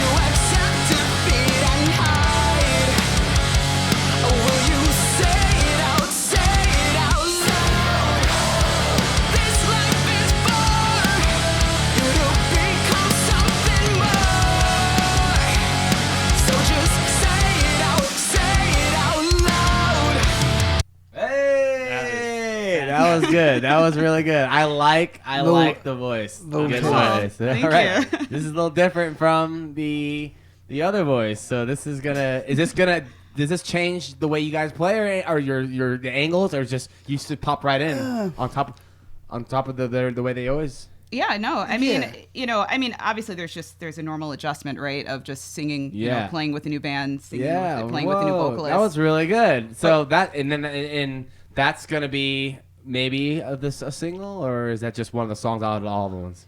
I think it's one of my favorites. I'm not gonna lie. I like that. That was good. But we're still deciding on the order. I like the I heard that double kick in there for a second. Oh, yeah, that kick's heavy hit. Yeah. And then the screaming. Who's doing that? That's beautiful. Justin's doing actually a good chunk of the screaming. Really? Actually, yeah, he does. Okay. He actually does all the screams. Yeah, for the most Now part, so. you didn't always have screaming, did you? No, I mean, Mario did his best ability to throw some screams in there, and some nights it was really good, and some nights It's a skill, man. was- It's like you gotta. some nights it wasn't. So But that was good. What's the name of that song? Say it. Say it. Mm-hmm. So All right, that was good. I like the riff. I like the voice, man. So Okay. the drummer did the Yeah, screams, and as a drummer in the With Doubts single, Josh can't scream. I did the screams as well. Yeah, The sounds deep like growls. it's really bad. I'm Yeah. joking. I'm kidding. No, we're getting But- Justin Shameless a plug. headset and everything so we can do them properly on stage. Yeah. So he has like a right on. yeah, we're gonna do Yeah, he a did whole. screams in our Now, past Now, can you bands just too. put a can you just put a microphone like on? We could, but he's kind of an animal, so it's just going to be easier for him to not have to worry about that. No, Yeah. we're gonna take a page out of the old Morgan Rose book. Heck yeah. Get him a headset. Yeah. and Do it why right. not? Kind Yeah. of do it properly. Absolutely. yeah. I don't know if they heard him. if So, they hey man, hear. can I get fries with that? Can I get fried with that? He's like, the headset. Oh my god. No, but if I can touch on the song a little bit, I think that one as a band, I think that's one of our personal favorites. I don't know if it's like gonna be a single, but we like it. We hope everybody else likes it. And when you have a lot of good songs, you don't know what's going to be the single. Yes, you got to Right. choose. And I that guess. Well, I mean, we're in the world of singles. I mean, technically, every Yeah. single one of our songs are going to be. Well, that's what we do. singles, We- right? yeah, I mean, Mike knows all about So it's just a singles. matter That's of all when. we do. Is we only put out singles because, like I said, we go ahead. It's I'm the sorry. attention span. Well, I come from that train of thought, that school of belief of like when I started TMX and we did the first EP, I wanted to make an EP that was equivalent to like Linkin Park's Hybrid Theory. Oh yeah. And before I get ridiculed for that, what I mean by that is every song on that debut album you could play on a radio. It could be a single, and Yeah. that's the kind of albums that I set Yes. out to create. Yeah. Because You don't no fillers. all killers, killers, no no fillers. fillers. I feel like a band had an album. Some 41. I know. Yeah.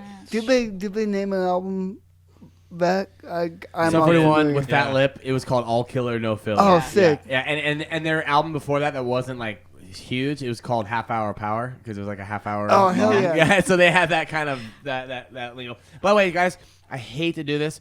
Do you guys any more to your story you want to say? I mean, we have the plugins later, but any more to that the Mendenhall Experiment you would like to say before we move on to the set list?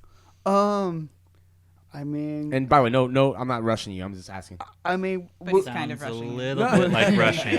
I'm not rushing you, but I'm not rushing you, but we got to get through this. no, like because we have the endorsement deals, the horror stories, and then the beer rate. So I just want to, and I hate the rushes. By the way, we've had a 2-hour episode, and we could just make it longer.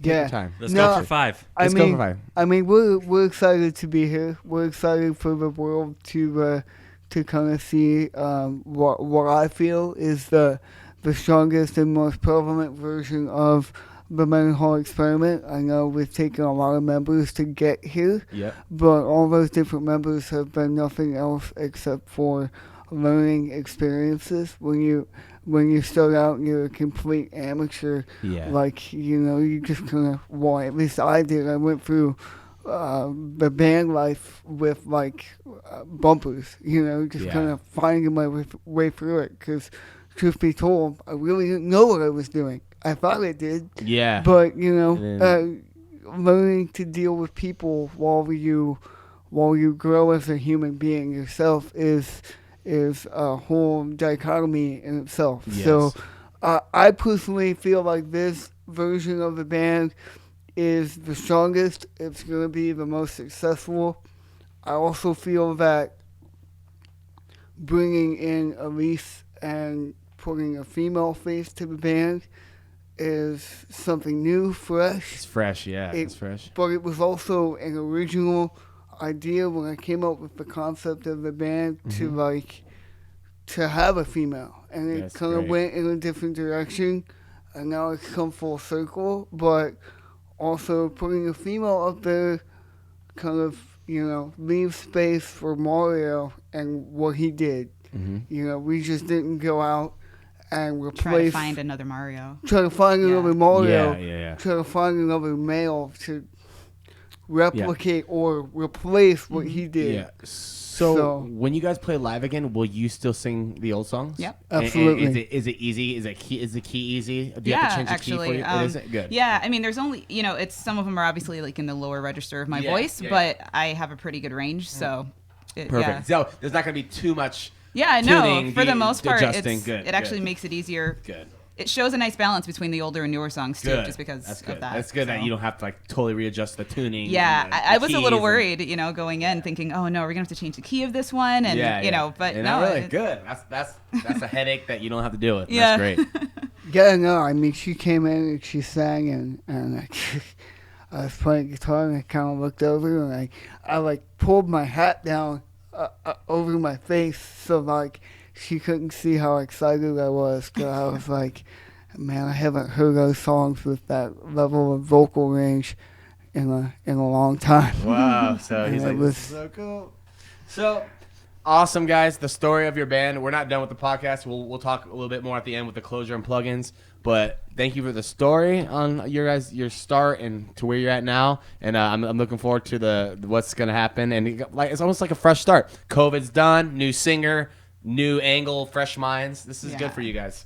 And like I said, a rebirth almost in a sense. COVID was a positive thing for us. We got, we all have to hit the pause button, but it gave us time to kind of rebuild and think about stuff, readjust. You calculate. And that's what a lot of bands were doing, right? I mean, absolutely. No choice but to get it right. You can't play shows, so you're like, what do we learn do? from this, and what we learn? Absolutely. Not to cut anyone off, but are we cool to move into the next section? Yeah. Which is that and that was, I'm glad we talked that much. And I wasn't trying to cut anyone off a rush, just to make sure we get through stuff. Endorsements deal, and we don't have to talk a lot on this. Real quick, you guys are endorsed, right? Yeah, we have a handful of endorsements. Monster Energy. Yeah, it's like Monster. Monster. Ibanez guitars, EMG pickups. Oh my gosh. EVH amplifiers. Stand tune guitar picks. Stand tune guitar strings. Just everything. In tune guitar picks. Sorry. That's it, right? That's it. Oh, and I can't forget Mikey's Schecter guitar. Oh wow. Because he's with Schecter, I'm with Ibanez, and we're both with EVH and EMG. So you got endorsed while this. What would you say is the importance of being endorsed, or how say what is a good thing about it, and then say how do you do it? How do you get into that? The good thing about it is you get free shit. No, but it's like obviously like what? Yeah. But in all seriousness, like being endorsed for us as a band and for me as an individual, it's like having your dream be realized. At least for me, it was. Because when I was coming up and learning how to play guitar, like I read Guitar World magazine. They have the ads like every other page of the band that plays this. Or, You're like, man, I want to be like that guy.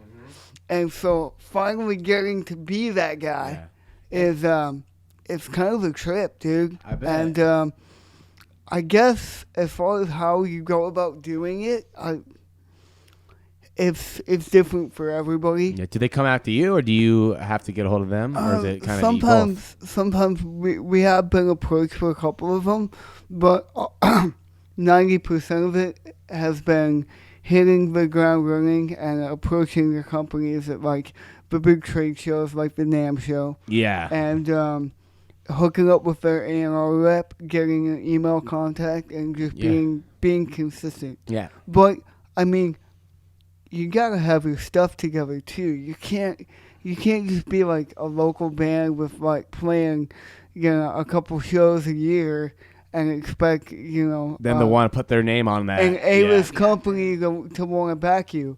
You got to be active, and you got to show that you care. And they're probably not saying, "Oh, you got to be like just the biggest band." They're just like, "We want to see that you are something that we'd be proud to have you have our name." Basically, we have we have tons of press about the band and about the disability awareness movement that helps.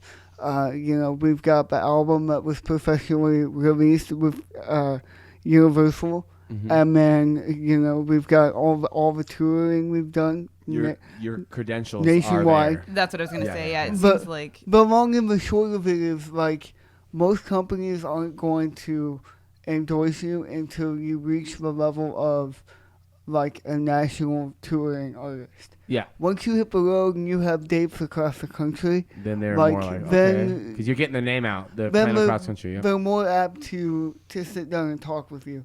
And also, once you get like one or two big ones, the next ones to come are easier to get. Yeah. Because once they see one company represents like, okay, you, then we want to get on board. Right. You can kind of use it as leverage. And we'll talk more about this off camera. We'd have to save time. But I want to talk more to you about that because that's cool. Because they Eddie Van Halen amps too, right? Yeah. That's the most recent one. And cool. Actually, I gotta give a shout out to the big homie Chris from Suicide Silence. He did a song with us on the new record, but he was the one that orchestrated getting that together. The EVH connection. Yeah, dude. Endorsements are cool because not only do you get free stuff, it shows that you're latched onto this, like you said, a company like. It's just a cool, and they get their name out more. They give you free stuff, and they get out. It's a win-win if it's right. Yeah, and a lot of that is like it's like the music industry and everything. It's like who you know, right? Yeah, it is. Yeah. And like you almost gotta know somebody, and then you almost gotta have somebody of stature like vouch for you. Mm-hmm. Like there was a particular company, and I'm not gonna say which one, that I was pursuing for years, and.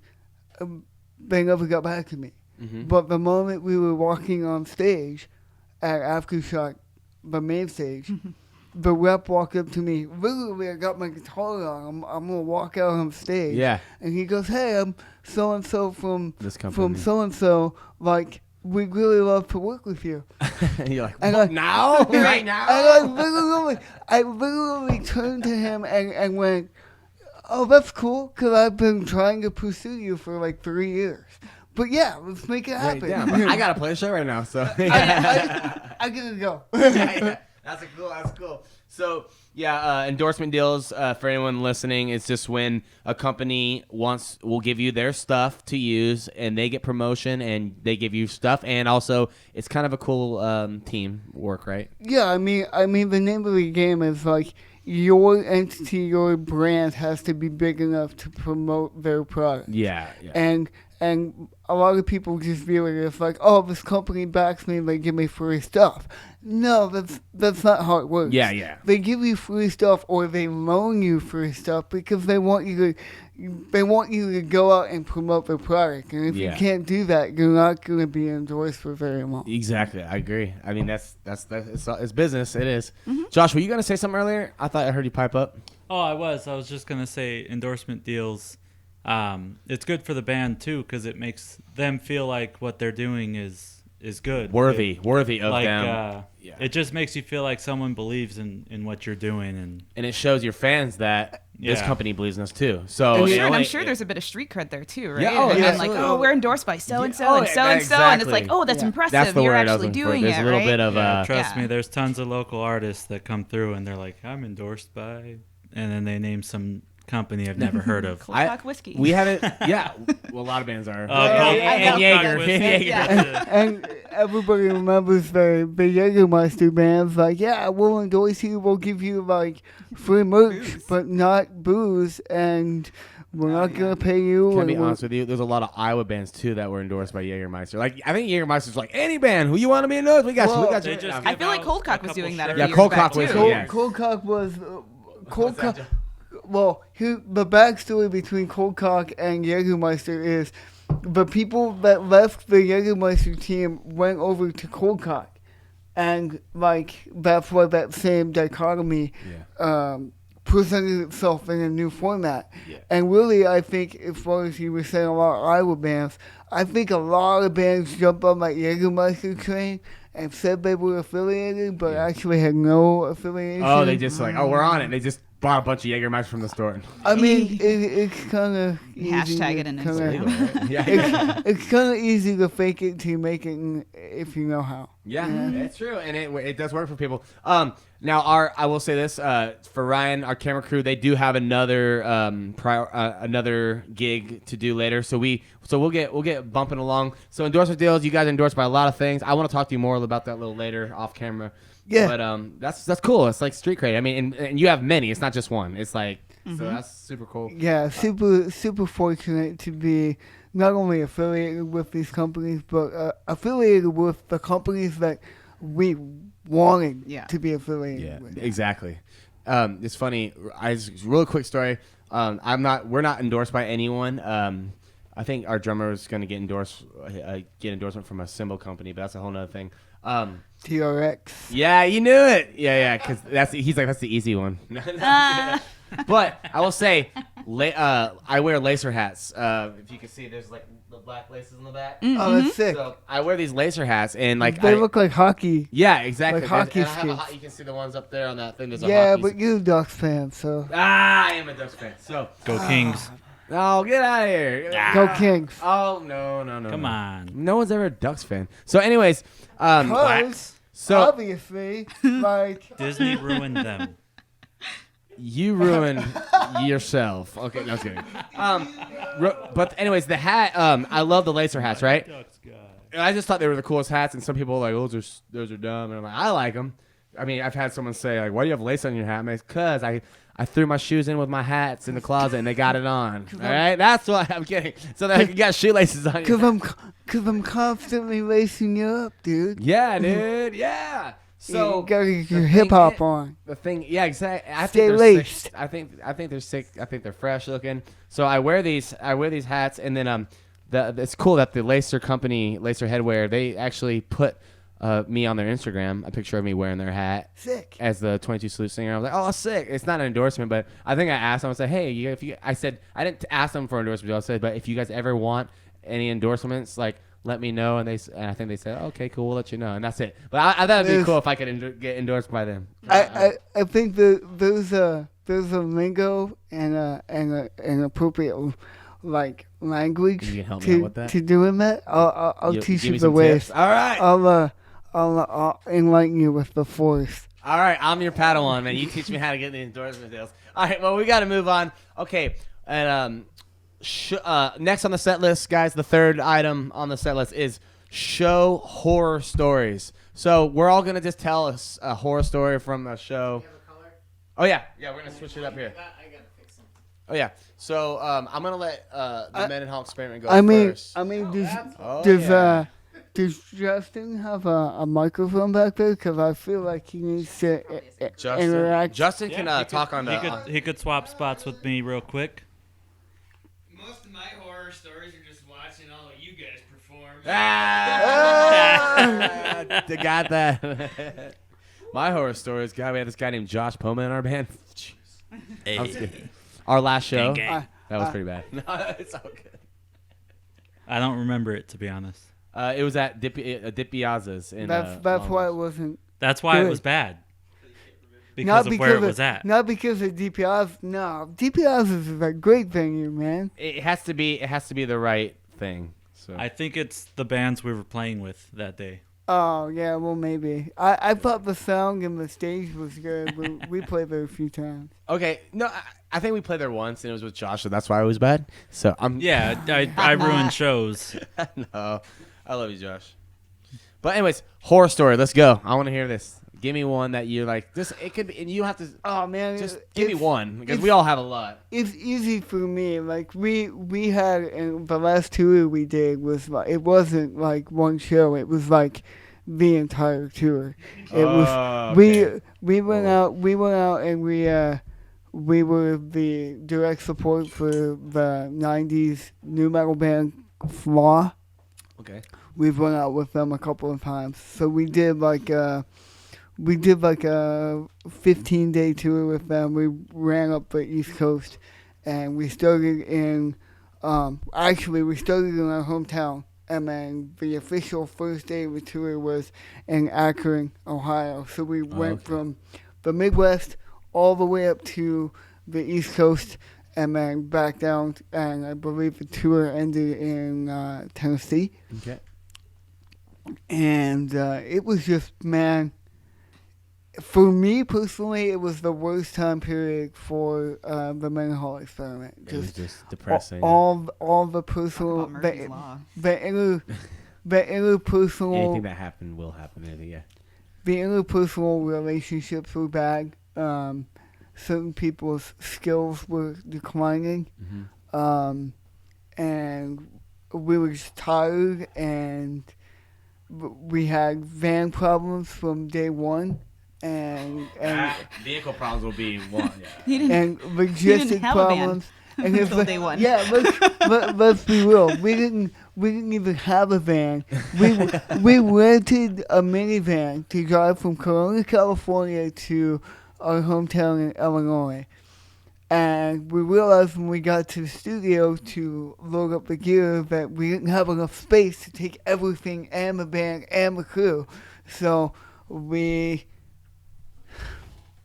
made a not so good decision to call I'm going to call her a fan, to kind of follow the band and help us get to Illinois, which where in Illinois we actually bought a van and continued on with the tour. Oh, you bought a van while in Actually, Justin made a $10,000 investment in the band and bought a van.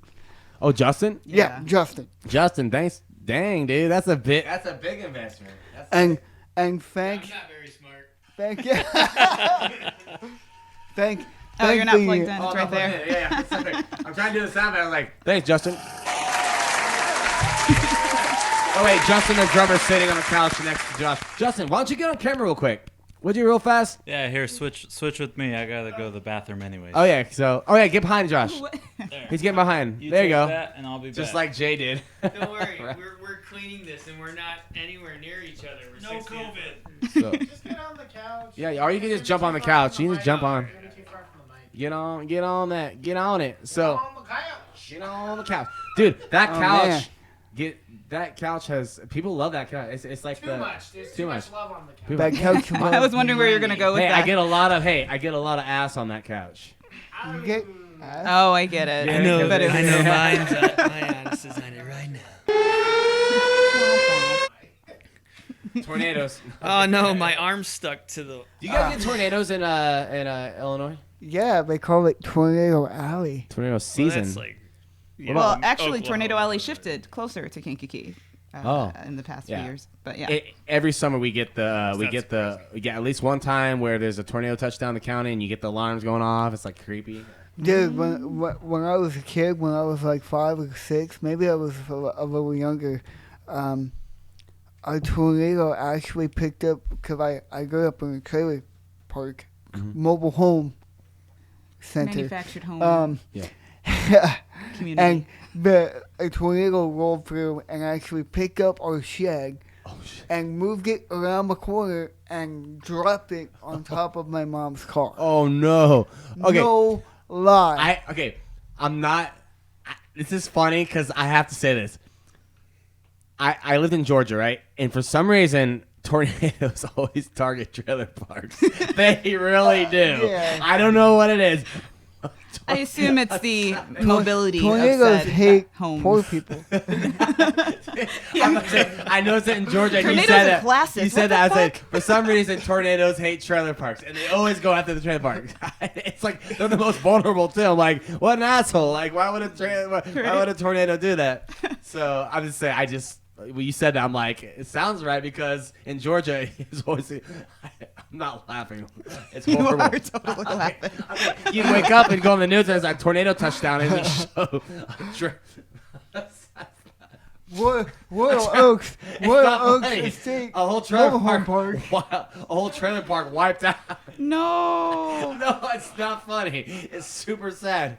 I'm saying tornadoes go for trailer parks. I don't know why. Not in Kansas It's not right. anymore. What? Not in Kansas anymore. What's that? It's just a reference to Wizard of Oz. Oh, we're not in Kansas anymore. No, I'm saying like, and I'm not saying this is a good thing. I was like, why do they always go after trailer parks? It's just the way tornadoes work. Because they hate poor people. They hate poor It's like a tantrum. It's the government. It's the Yeah. Tornadoes are the government has like little cameras on. They have it. the weather machine they have on a top of the weather Federal machine, Reserve building. yeah. You guys don't know about this? Is this a whole conspiracy thing? Oh, we can wait. get into? I don't know. I just came up with it. Oh, I was like, are we getting into this? Lighthouse No, we're not. Run by I thought we were getting into that. So. Somebody got a tinfoil hat. Ryan playing the Stonehenge. Oh, was that X Files? Yeah, I got the end of yeah. it. we do that every episode now, especially when the lights are green. You need to get that Yeah, that tonight is totally on Current Affairs. But okay, we put you on the microphone. What you're gonna say something, right? What? Oh, the van. You bought. Sorry, going back to the van though. You bought a van for them on that tour, and this is the horror story. So the tour. Hey, Sorry. Justin, why don't you just come up here and tell the horror story, tell your side of the horror story without the Oh, he can say it right there. without the incriminating evidence.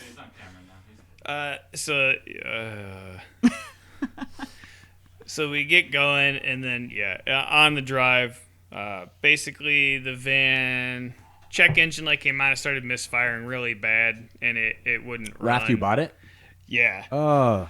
So like I heard a little bit of something on test drive, but I was like, you know what? Everything seemed fine. Shifted fine. Trans felt fine. Engine sounded good. Justin's a He's a mechanic, mechanic, by the way. trade. Oh, so you can. Okay, so it's not. That's So a it. car problem isn't that as bad as it could be because you kind of know what's going on. That kind yeah. of saved Until our it's as ass. bad as it is. That's great. Actually, I wish I was a mechanic because I could help myself out.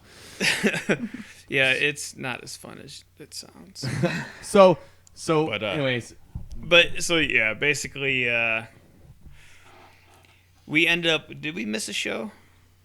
I think we ended up. We did miss the second show of the tour because, like, Yeah. we made it. We limped into Akron, and then we realized that we weren't going to be able to make it to the second show, and I don't even remember where that was. Well, and I know the one show we actually had to have.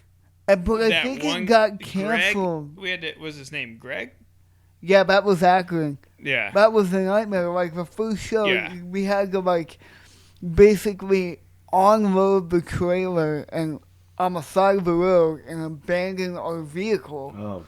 and basically get picked up by one of, like, the fans from the venue that had a big-ass truck to pick us up on the side of the You're road. like, sorry guys. Oh. It was kind of like Deliverance. I'd never been to Ohio like that, so I was like, dude, we are literally in the middle of nowhere. Oh, the movie Deliverance. Yeah.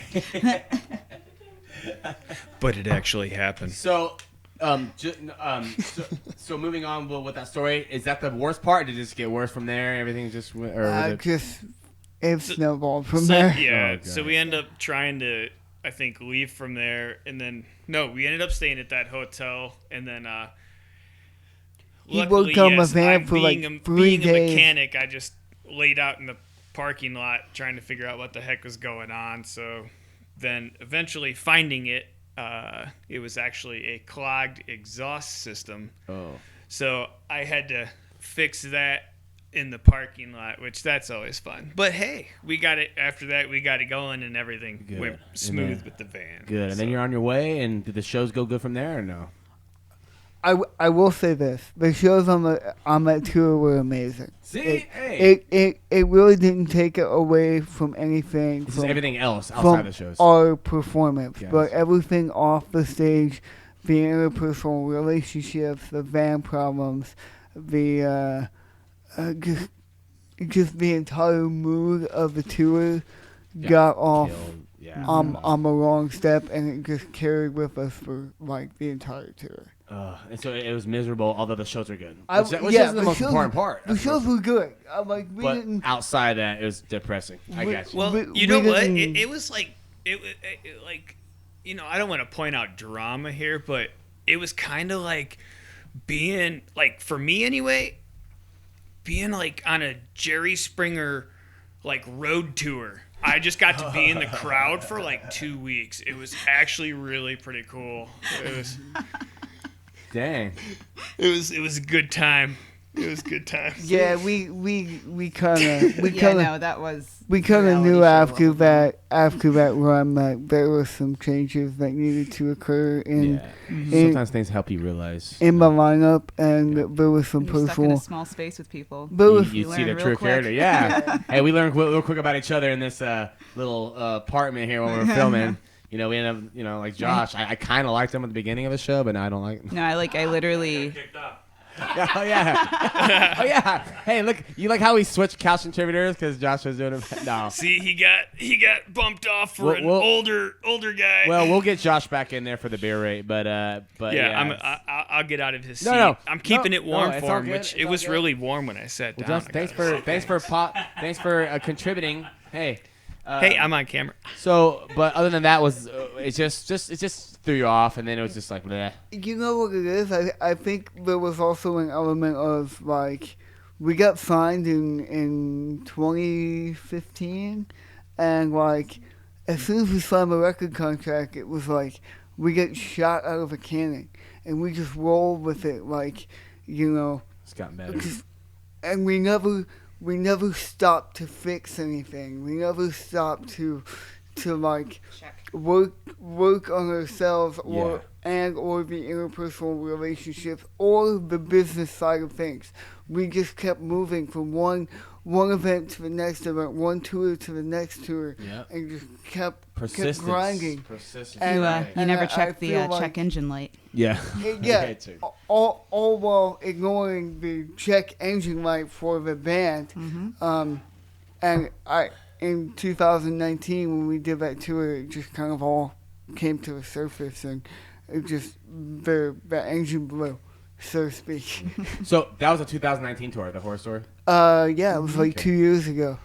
Yeah, touring is definitely will bring the best or the worst out of everybody. So. Thank you to the guys in Flaw for taking us out. We had a great time with you guys on that tour, and the shows were great. And I'm thankful that we held up our end of the bargain as far as the performance aspect Yeah, of that's it. good. But That's important. the Really bad. The shows are bad too. yeah. Okay, I want to kill myself. Never again. the personal aspect of it for us on that tour was miserable. But it opened eyes up to what you need to do. So. Yeah, and the pandemic helped too. So when the whole world went on pause, and we're like, oh yeah, we're gonna fix all this crap now. Yeah, good. Well, that is definitely a horror story. Thank you for sharing that. We do got to move on to the beer rate. I don't want to cut. No, that's okay. Sometimes I'll tell my stories and stuff, but unless anyone had a really good one they really need to tell, let us know. No. I have a lot. No horror stories. Every for me. show's a horror story with 22. No, I'm kidding. You got- when Josh was in the band. You got like a 2-minute horror story that you can tell real A quick. 2-minute horror story. I have a really good one, but because we're gonna do this segment every episode, I probably got to save the good ones for a longer For the bigger deals. I get I it, bro. I need to say it longer than 2 minutes because it's such yeah. a big story. Oh, I gotcha. But a quick 2-minute You can one. share it after. What's that? I was gonna say you can share after. It's not a big deal. Oh, yeah. Stay on time. Yeah. and I don't care about time as much, but I know our crew has another engagement to get to after this episode. So that's the main reason. But yeah, other than that, for me, just there's been a lot of bad shows and a lot of good shows and crap. You all know. I'm sure you guys have more stories. I just have awkward moments. Like it's not horror stories. It's just awkward, like my hair getting stuck in guitars. And Really? Yeah. See, that's yeah. Okay, I'll tell a quick one. I got one. Now I can think of a quick one. I was playing on stage, and I was doing a solo, right? And we were playing in Ames, Iowa, at a place called Headliners, and there was a big crowd. We were opening up for this bigger band. Sean Crahan from Slipknot, he had a side band called Dirty Little Rabbits, and we were opening for Dirty Little Rabbits. Oh, sick. Yeah, and Stella, their singer, she's awesome. And they were playing, and they were going to play that night, and we were opening. It was a big deal, and I was like, we were killing it. And I went to the solo, and then I tried to do what did I do? I was ending the solo, and I tried to turn around and end it, and then turn back around, and I tripped back, and I fell, and I just, in front of everybody, I plowed into the drum set, and knocked stuff over. No. It was embarrassing, but the best part about it, I was super embarrassed, but the best part about it is I got up quick enough to hit the last bar, and it worked perfectly, and I started singing. You wouldn't have known. You'd hear a little crashing, but everything was on time, and so it ended up being good. But everyone saw it happen, and I'm like, that was embarrassing. But at that point, you just laugh. You can't be too serious like it didn't happen. Yeah, if you don't laugh about it, people are gonna be more awkward. So you got to be like, that was really bad. I'm sorry, and everyone laughs. So, but anyway, that's my short little one. But yeah, the other one the one I want to tell is probably 5 minutes long. So, but. It's time to get the beer out. Bring on the beer. Bring on the beer. Beer rate. This is the last segment before the closure and plugins. I can get it. I got it, guys. Don't worry about it. No. One day, Mike will be able to hire a beer guy too. Yeah. So it's right there. Yay. Sorry. You're gonna crawl under the table. By the way, guys, we have a fridge right to my left. You can't see it in the cabinet here, and then there's a fridge, and we have cameras and lights everywhere, so right it's very to cramped. his left. But it's cool though. That's why it's sorry. And then our I was gonna say, if you need, Alyce can get in there. She's a fridge midget. yeah. Oh, wow. I already offered to crawl under the table and just sneak in. I got in trouble saying the M word one time, by the way. Oh. No, I know. Whoa, N or M? M. Oh, M. no. I caught it. Yeah. No, for small people. No, I'm sorry. No, I heard him man. say Oh yeah, no, we actually should not say that. You're right. No. Is it direct? By the way, we're from the Midwest, so we're kind of like. Yes, Justin. No. Yeah. No, I have to correct California's myself rules a lot. don't Like apply I there really do yet. try to. Yeah, California rules. I'm sorry. You guys know I'm in.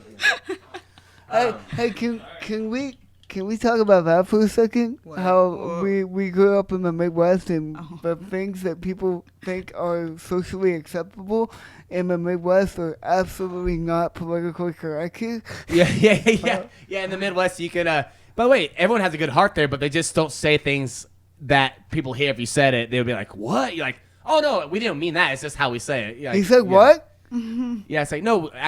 But the truth is, though, in the Midwest, a lot of times people say things that you could call it ignorance or something, but they don't mean usually like. I mean, there are bad. It is ignorance, I though. mean, like yeah, it it is really, it.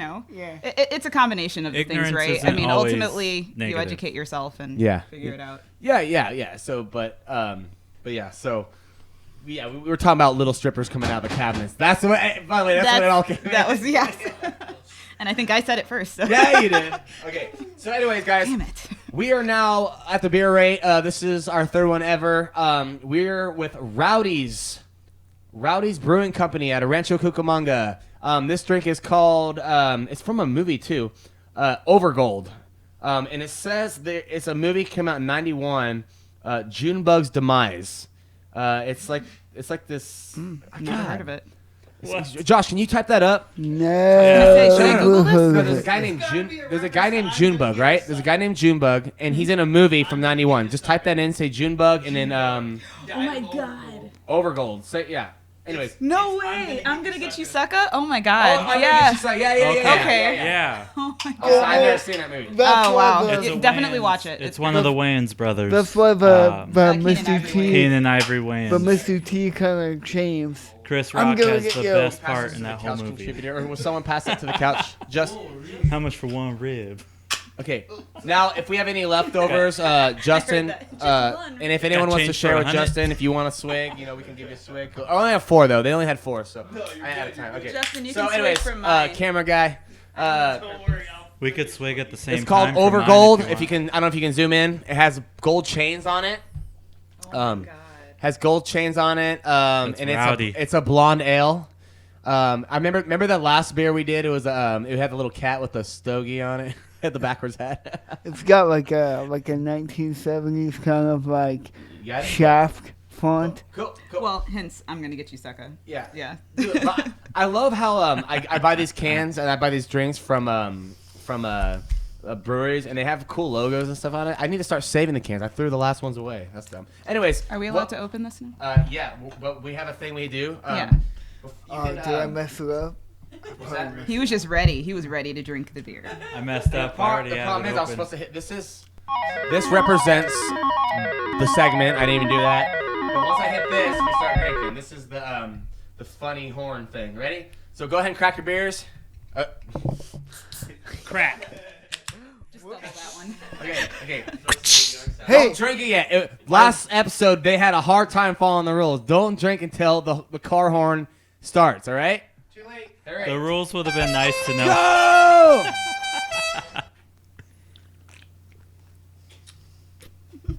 All right. I have a hole in my lip, so number one. Oh, is it spilling? Yeah, I just. That is not bad at all. I like it. You want to? You need a paper towel? I got pants. We're good. Okay. well, So That's not bad. no, it's not bad, but is it good? No, but it's not bad. So it lacking flavor. Tastes like something my dad would drink. I mean, Okay, so this is a light. This I guess you could call a light beer. I don't know. It's a blonde, Justin. but it's not an IPA, so it's not gonna be super strong. it's like Is it like a golden ale? it's like a step up from like a Coors Light. Really good Coors. I could drink it It's Yeah. all Yeah. day. it's got like a Bud Lighty soda. it's got like a sour kind of No, it tastes. Aftertaste to it Yeah. with like I don't think so. almost Maybe I'm. like a graham cracker kind of aftertaste. Yeah, I like that. I like how you're using. No, it Got a does. little and bit of a sweetness on my end. It's, Hey, I like how you analyze that. That's very good.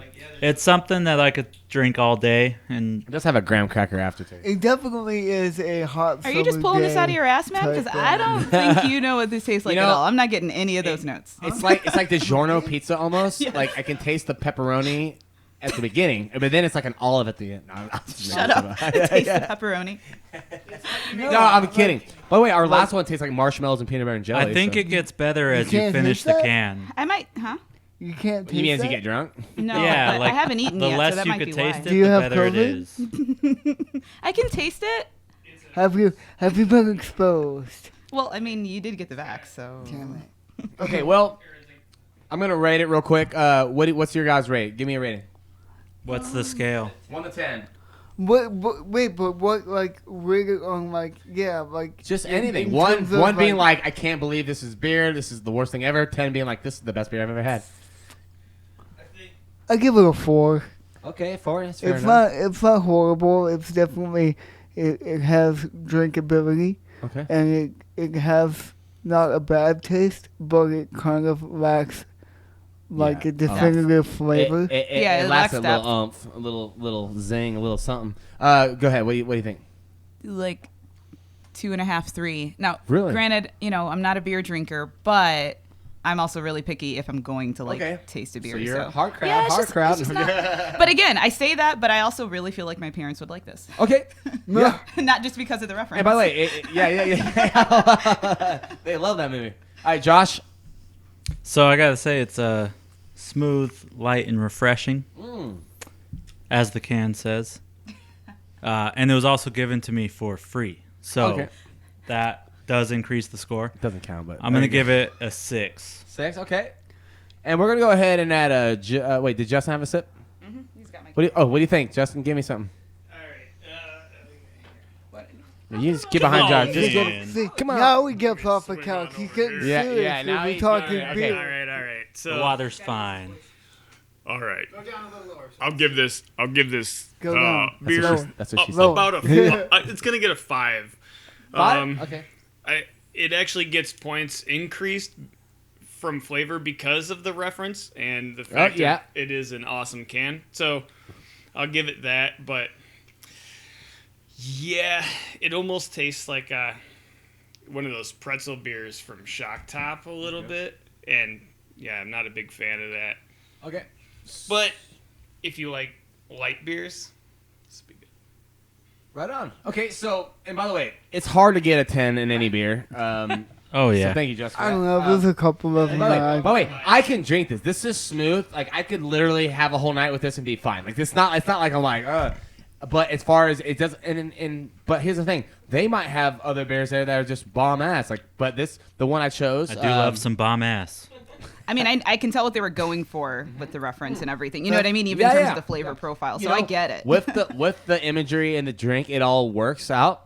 I'm gonna go ahead and I'm gonna give it a I'll give it a 5.5, a 5.5, and that's not bad. 5.5 isn't bad. That is better than halfway, and it doesn't mean it's bad. It just means it's a little bit over.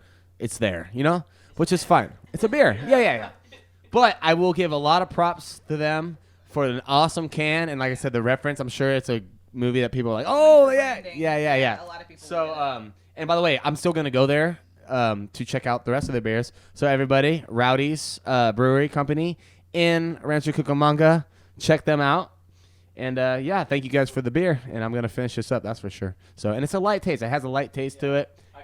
But that's the thing. I think that's what they were going for, though. So like, but I think a lot of people are like, oh, if it's a brewery, they're like, oh, all the flavor I can get. Yeah, it's definitely like a summertime beer. Yeah, it's a Like, summer I beer. Could, I could take this to You the know what? beach. I and take just it back. kick it. I'm gonna give him a 6 too. I'm taking that 5.5 back.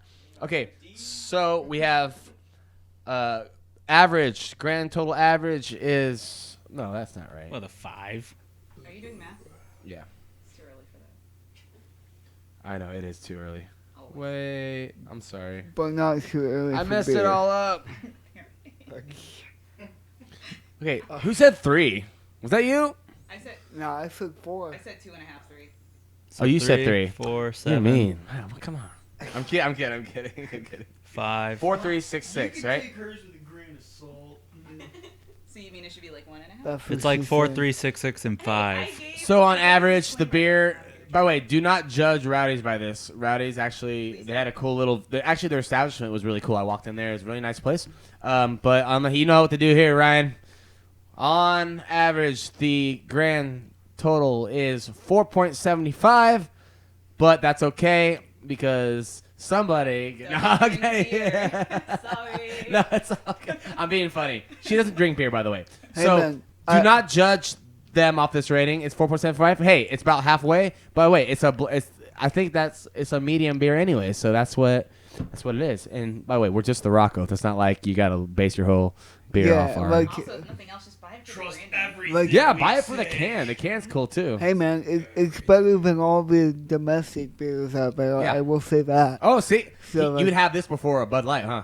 Oh, Oh. absolutely. Yeah. Bud So, Light tastes like it was put I- in someone's mouth before they put it in the can. by the way, though, this could be like I their. mean, it this could probably be their was. Bud Yeah. Light. This could be their Coors Light. You know what I'm saying? Like, and I think it is. So I guess when you're drinking a brewery beer, you're thinking like IPA or like high taste, and so maybe Yeah, like, we're undershooting them. I have like a Lamborghini taste, so like, when you said craft beer, I'm expecting like. Oh, okay. So he goes for Craft Rolling beer. Rock. So the mindset. this is Gotcha. like- But anyways, the guy, the people that worked there were super nice. The place was super cool. The cans are super cool, and I'm gonna go back and try their beer. So thank you, Rowdy's. Thank you for letting us do this. Or you didn't let us, but thanks. We're doing it anyways. We just do it. Anyway, But anyways, guys, we're gonna get on support here. support your local Yeah, businesses. support 'em, dude. That's the most important Yeah. thing. So I will be back there. And that's the point of the segment, right? And tip your waitresses. Tip your waitresses too. Your service. And tip your DoorDash drivers. Yeah. No.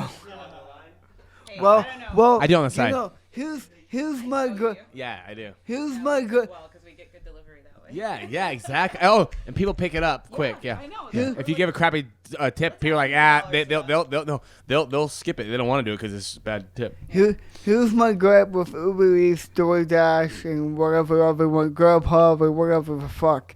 Like these could you Keep getting mad. could you people please learn to read the delivery instructions Description. when someone tells you the unit is placed in the back of the building. That doesn't mean leave the food on the front steps of the house. It means walk to the back of the building, go through the gate like they told you to, and leave the food where they asked you to. It's not that hard, people. You want big tips? Do the job right. That's true. As he steps off his soapbox. Or be a porn actor. Wait. Tell me what you really think, though. Shut up. Brandon, tell me what you really think. Big Yeah, tips. let's be That's all I honest. got out of that. Okay, so that was the beer rate, guys. We're going to move on to the last thing, which is the closure and plugins. I'm going to say something real quick. I was going to say thank you guys for making the trip. You guys came from Corona or Riverside? Riverside. Riverside. Not too bad. We're IE No, it was based. like 25 minutes. Good. Justin, thank you for coming too, man. Very appreciated, man. He didn't have a choice. He didn't hear me. Okay. No, he did. Oh, yeah. No. Josh, thanks for coming. Justin, thanks for coming. Appreciate it, guys. I just want to close on this. I was Guy on the couch, please leave. what's that? Guy on the couch to leave, Josh? I'm on my way out. Good. Thank God. We're actually ending it now so we can get him out of here. But no, the Mendenhall Experiment. I'm encouraging everybody that's watching, go check him out. Go to YouTube. There's a documentary that you gotta check out too. Amazon Prime. Amazon Prime. Go see, and it is called again Mind over matter. Mind Over Matter. Mind Over Matter, you can find us musically on Spotify. That's probably our most prevalent platform for streaming. And then we have an official YouTube channel, TMX Official. Please go check that out. We're uploading new content to that weekly. And we'll be back full steam real soon. We're just kind of waiting for the world to open up and getting a marketing plan together. And you'll get the new record. You'll get a video. And we'll be back up for In the melt next your face. 60 to 120 days. It's like a prison sentence. Yeah, it sounds like it. You are now. Yeah, you are sentenced too. So, yeah. 220 The countdown. days. The countdown's And, begun. Any Alyce, any plugins you want to say? Anything you want to close off with before we end this today? I mean, yeah, if you guys are just like hankering to hear my voice and see what the hell I sounded like yeah. before this, you can check out The Unlawful. That's a band that both Justin and I were in. Awesome. We are on Spotify. We do have some live footage on YouTube. And actually, the band before that, even called False Rhetoric, if you just want to just go back into the Oh, now annals she of Hey, this is history. the plugin section. I'm doing it, man. I'm doing it. Do I it. love my Plug- guys. plug You it all know. in. By the Plug way, it. Dan, miss you. Hi. Yeah. So. Sorry. Yeah, though, if you want to check those out, definitely do it. Again, also TMX is also on Instagram. We like to update on there too at TMX Official, and you can catch all the members. You can find us all on Instagram too. Right on. Thank you for that. And then, oh yeah, Josh already did his plugin at the beginning, so he gets nothing. Yeah, no, I'm good. I just want to say I was grateful to be a part of Hey, this. no, okay, go Hey. ahead. Go ahead. Hey, I was just gonna, make you guys feel good. I'm messing. Go ahead, Josh. No, just I'm a big fan of what these guys are doing, spreading the awareness for disabilities, making people feel like they could do this, even if people tell them they can't. I mean, we're seeing living proof of it that it does happen for anybody that puts their mind to it.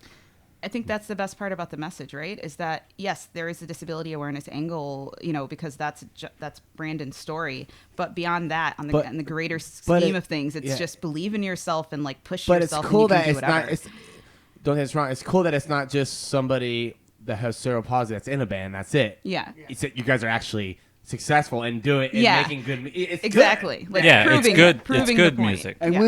we didn't even touch on the aspect of our bass player Nathan is half blind and half deaf. Oh, yes. Actually, at this point, that's the outdated version of the story. He is now legally blind Oh wow. and partially deaf. So that's another aspect to. And I awareness. believe- to Oh my the, to the God. disability awareness aspect. But you know, we don't let our disabilities define us. Yeah. And that's what the whole message is Oh, yeah, about. and- And if if you want something bad enough, go out there and make it happen. You're not Yeah. just gonna sit on the couch and your dream's gonna show Yeah. up at your door one day like a pizza. Exactly. Can't DoorDash that shit, man. Yeah. Can I DoorDash some musical No, success, please? You're right. You need a label. It'll Thanks. end up on your neighbor's front porch if you do that. Like you gotta go out there and work for it, people. And you know, nothing good comes easy. And like you gotta put the work in, and you gotta manifest it, but you gotta do things to make that manifestation come true. Yeah. And I just want to thank everybody for sticking with us. We've been around the scene for a long time, and we've had our ups and downs and lineup changes and all kinds of inactivity at times. But But you're moving forward. You keep going. we're still here, Persistence. and And you're still we're back, kicking ass. motherfuckers. Yeah. Yeah. Hell yeah. Hell yeah. And if you watch this show, please in the comments leave your take on what you think of the new material, Oh, because yeah. that's the first time we've ever played the new stuff for the public, and I think all of us would be we're curious to hear what people Yeah. think. Well, you know what we thought. I thought. Well, it was I freaking- love it. I did actually. I really loved it. And you guys aren't just saying that because you're sitting in here. In No, this I'm room saying it with because us and- the drummer's We'll sitting leave right it there. there. No. Okay, cool. We're good Actually, then. no. If it was like okay, I'd be like. Like, thank oh, you yeah, guys. No, okay. no, I'd be like, good stuff, guys, and that's all.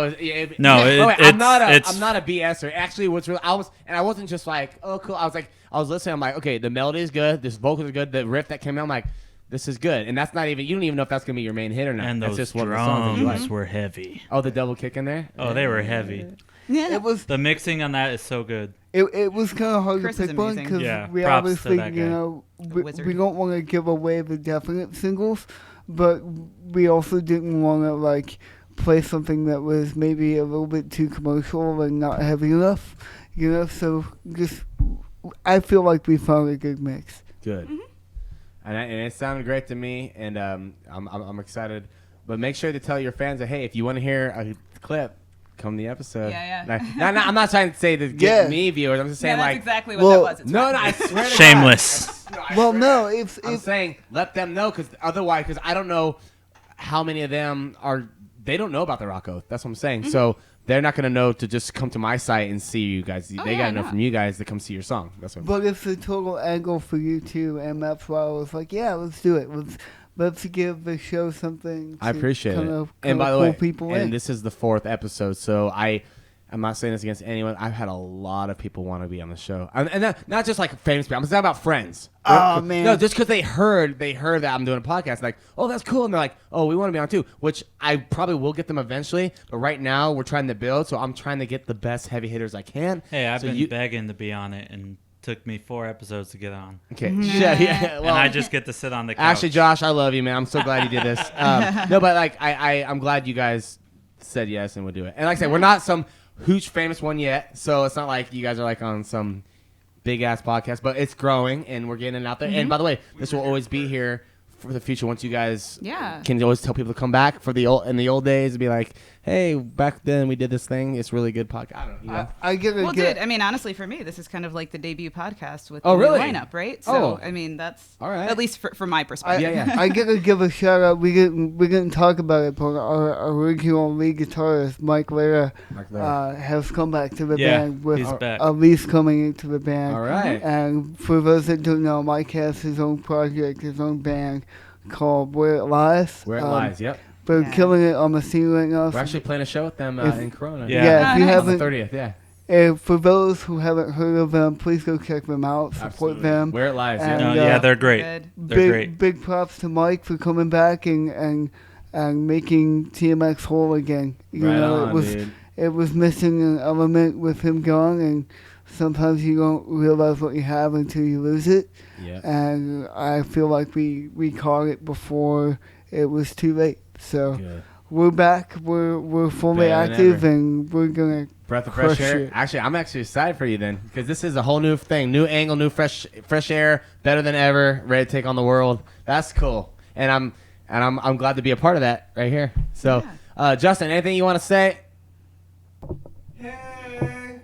God, He said, "Hey." we can't give him a mic. Okay, no, well, Justin, thank you for being here and contributing a little bit. The better couch contributor. Hey, that's all good, man. Anyways, guys, my drum couch thing's today. messing up again. I gotta work this out. We're on episode 4, and I should have this stuff figured out by now. We gotta go. I gotta teach him how to get endorsed by companies. Yeah. We gotta go. Yeah. Yeah. No, but, hey, Can't be here. yeah, Josh, yeah. I'm on my way out. Okay. Love you No, guys. I love you too, Josh. Hey, guys, real quick, before I end it, I just want to say, go check out Mendenhall Experiment. The story is great. And there's one thing I got to tell you real quick before I go. I forgot to say this. I didn't forget, but I was holding it for the end here. My mom's brother, he had cerebral palsy. He passed away when we first moved to California in 2014. How old was he? He was 60. Oh, he cool. lived a lot. So he lived a full life. then. Yeah. So, but the doctors told him that he was not going to live nowhere close to that. So can I ask what the level of how CP affected him? Because He was in a wheelchair. yeah, for those that don't know, cerebral palsy isn't the same across the board for everybody. You have cases like mine, which are considered to be a mild form of cerebral palsy, and then you have very severe cases, which are what we refer to as total 24-hour care cases, where people are in wheelchairs, they have trach tubes, they have feeding tubes, so on and so he forth. never had so he didn't have the feeding tubes, but he was in a wheelchair from probably late teens till he was 6. So, but he lived to be an age where the doctors said that that wouldn't happen, but he did, and he was 60 something, and he was in a wheelchair most of his life, and he had the hands, he couldn't function his hands. The hands that like to close all together. But my story, I had to overcome that, and cerebral palsy is referred to as spasticity sometimes, and basically if your muscles misfire in opportune moments. So people that have cerebral palsy will have sometimes they'll have permanent clenched fists.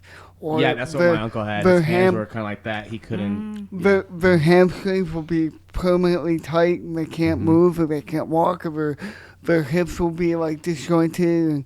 And it's different for everybody because what it is, it's a neuromuscular disorder, and it affects everybody. There's actually 4 different types. I won't bore you with it, but No, that's okay. if you want to learn about cerebral palsy, there's a great thing called Google. I'm sure you can find it on any device you have, and just realize the bottom line here is that people with disabilities are people too, and we are more capable of things than society and the world gives them credit for. Agree. Everybody told me that I wouldn't have any form of independence as far as living on my own, having a girlfriend, getting married, having a life for myself. And they can. I was like, no, I don't. I always told myself I wanted to live my life like my disability doesn't exist. And I feel like... And you have been. I do that. I've done that. I continue to do that. And I want to bring that message to everybody out there listening that thinks that they can't do shit, because you can't. Yeah, and that's very inspiring. And like I said, I didn't want to tell you that right away about my uncle, but I can relate to the sense that I grew up from a baby till I was 26. My Uncle Chris was in my life the whole time, and I saw how that works in the cerebral palsy, and I would, you help him out because he was always close to me, so I understand. But he might have had a more severe case, but Yeah. but I but- can relate still. I mean, that's cool that you have that life experience and someone in your life, and I find that a lot of people that have been touched or affected by somebody with a disability in their life, those are the people that can really kind of take a step back and find a form of acceptance. Absolutely. And I hope the trend of inclusion continues for the world, because we're seeing a lot of it, and it just needs to continue, because people with disabilities, they take longer to do things. We're slower types of people. It needs to be more understanding. We live life at a slower pace.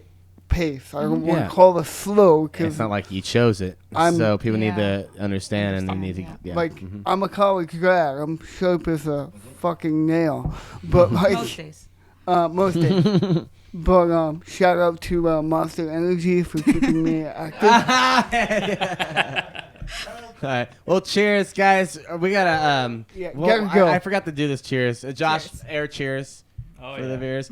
Thank you, Mendenhall Experiment. Thank you guys for coming. I appreciate it. It really means a lot. Come to my little humble small abode in my apartment here in sunny Rancho Cucamonga. Guys, again, check them out. Watch the documentary. Their new single will come out soon. And you can hear it. You go back to the podcast, hear a little bit of it again. Excuse me. And I don't really have any plugins other than say, you know me, Mike Schoen from 22 Salute. Keep coming back to the podcast. Join us. I hope you enjoyed the episode. This was this last one was my favorite. Now this one's competing with this one because this was very fun, very enlightening. And I really appreciate it, guys. Thank you so much. Yeah, thank you for having us. So absolutely, guys, and I hope it benefits you guys too in one way or another. So appreciate it. And guys, thanks for watching. Rock Oath. Come back next episode, and yeah, we're gonna keep getting awesome groups and bands on here, and we're just gonna keep pushing this and see how far it goes. And then, and you know what? We can have you guys back too in the future if you ever want to come For back. sure. Oh yeah, Seriously. we'll grab Mike and have him be a part of the show. Yeah. Maybe I just get know the whole band next time. Yeah, we'll see. Yeah. You just need more chairs. Yeah, I know. Well, I mean, it's small in here, but we'll make it work. But yeah, like I said, we'll add this some is- couch cameras. No, Yeah, one's yeah. enough for you. So this is just episode 4. I plan on many episodes as long as Ryan will still help me. Please don't go. Oh, good. I think he don't leave said. me. I think he said if you wrap this up, so he can go see Yeah, his other engagement. He's like, God, end it. And then Anthony Simmons again. Hey, Michael, new guy on the scene. Thank you for helping out, bro. I appreciate it. You guys, by the way, you guys make this happen with the lights and everything. I just have like this is my end. And everything else. Yeah, a chair that breaks. I got this that breaks. I got chorus light in a laptop. Well, and also amazing guests. So you can't be too mad at me. This is what really makes it happen. It's not It is. But this stuff wouldn't. I don't have the money to buy $1,000 cameras and stuff. I don't have. No. Don't say that. So now we know who to rob. Yeah. on the way out. Hey guys, let me take you out for dinner. They're gonna stay here a while. Yeah. God. All right, guys. So this podcast is probably our longest one yet, but righteously so. And actually, it didn't get boring, so that's good. We had a lot of funny moments, good serious moments. This was really cool. This was very like this. This was a good one. It was like a dolphin. I'm not roller surprised. coaster. Yeah. I was like, I have Roller fun ride. coaster. it's like a dragon. I No, it's have a roller coaster. I'm gonna shut up. I gotta shut up. Guys, thanks again so much. Again, I keep saying it. This is the Rock Oath episode 4. Come back to Rock Oath episode 5. We're actually filming next weekend. So What? we are filming right away. So we still Dang. gotta find out Moving the on couch up. contributor for that. But anyways, guys, thank you so much. I Come might be back next available. time. Rock Oath. Let's go.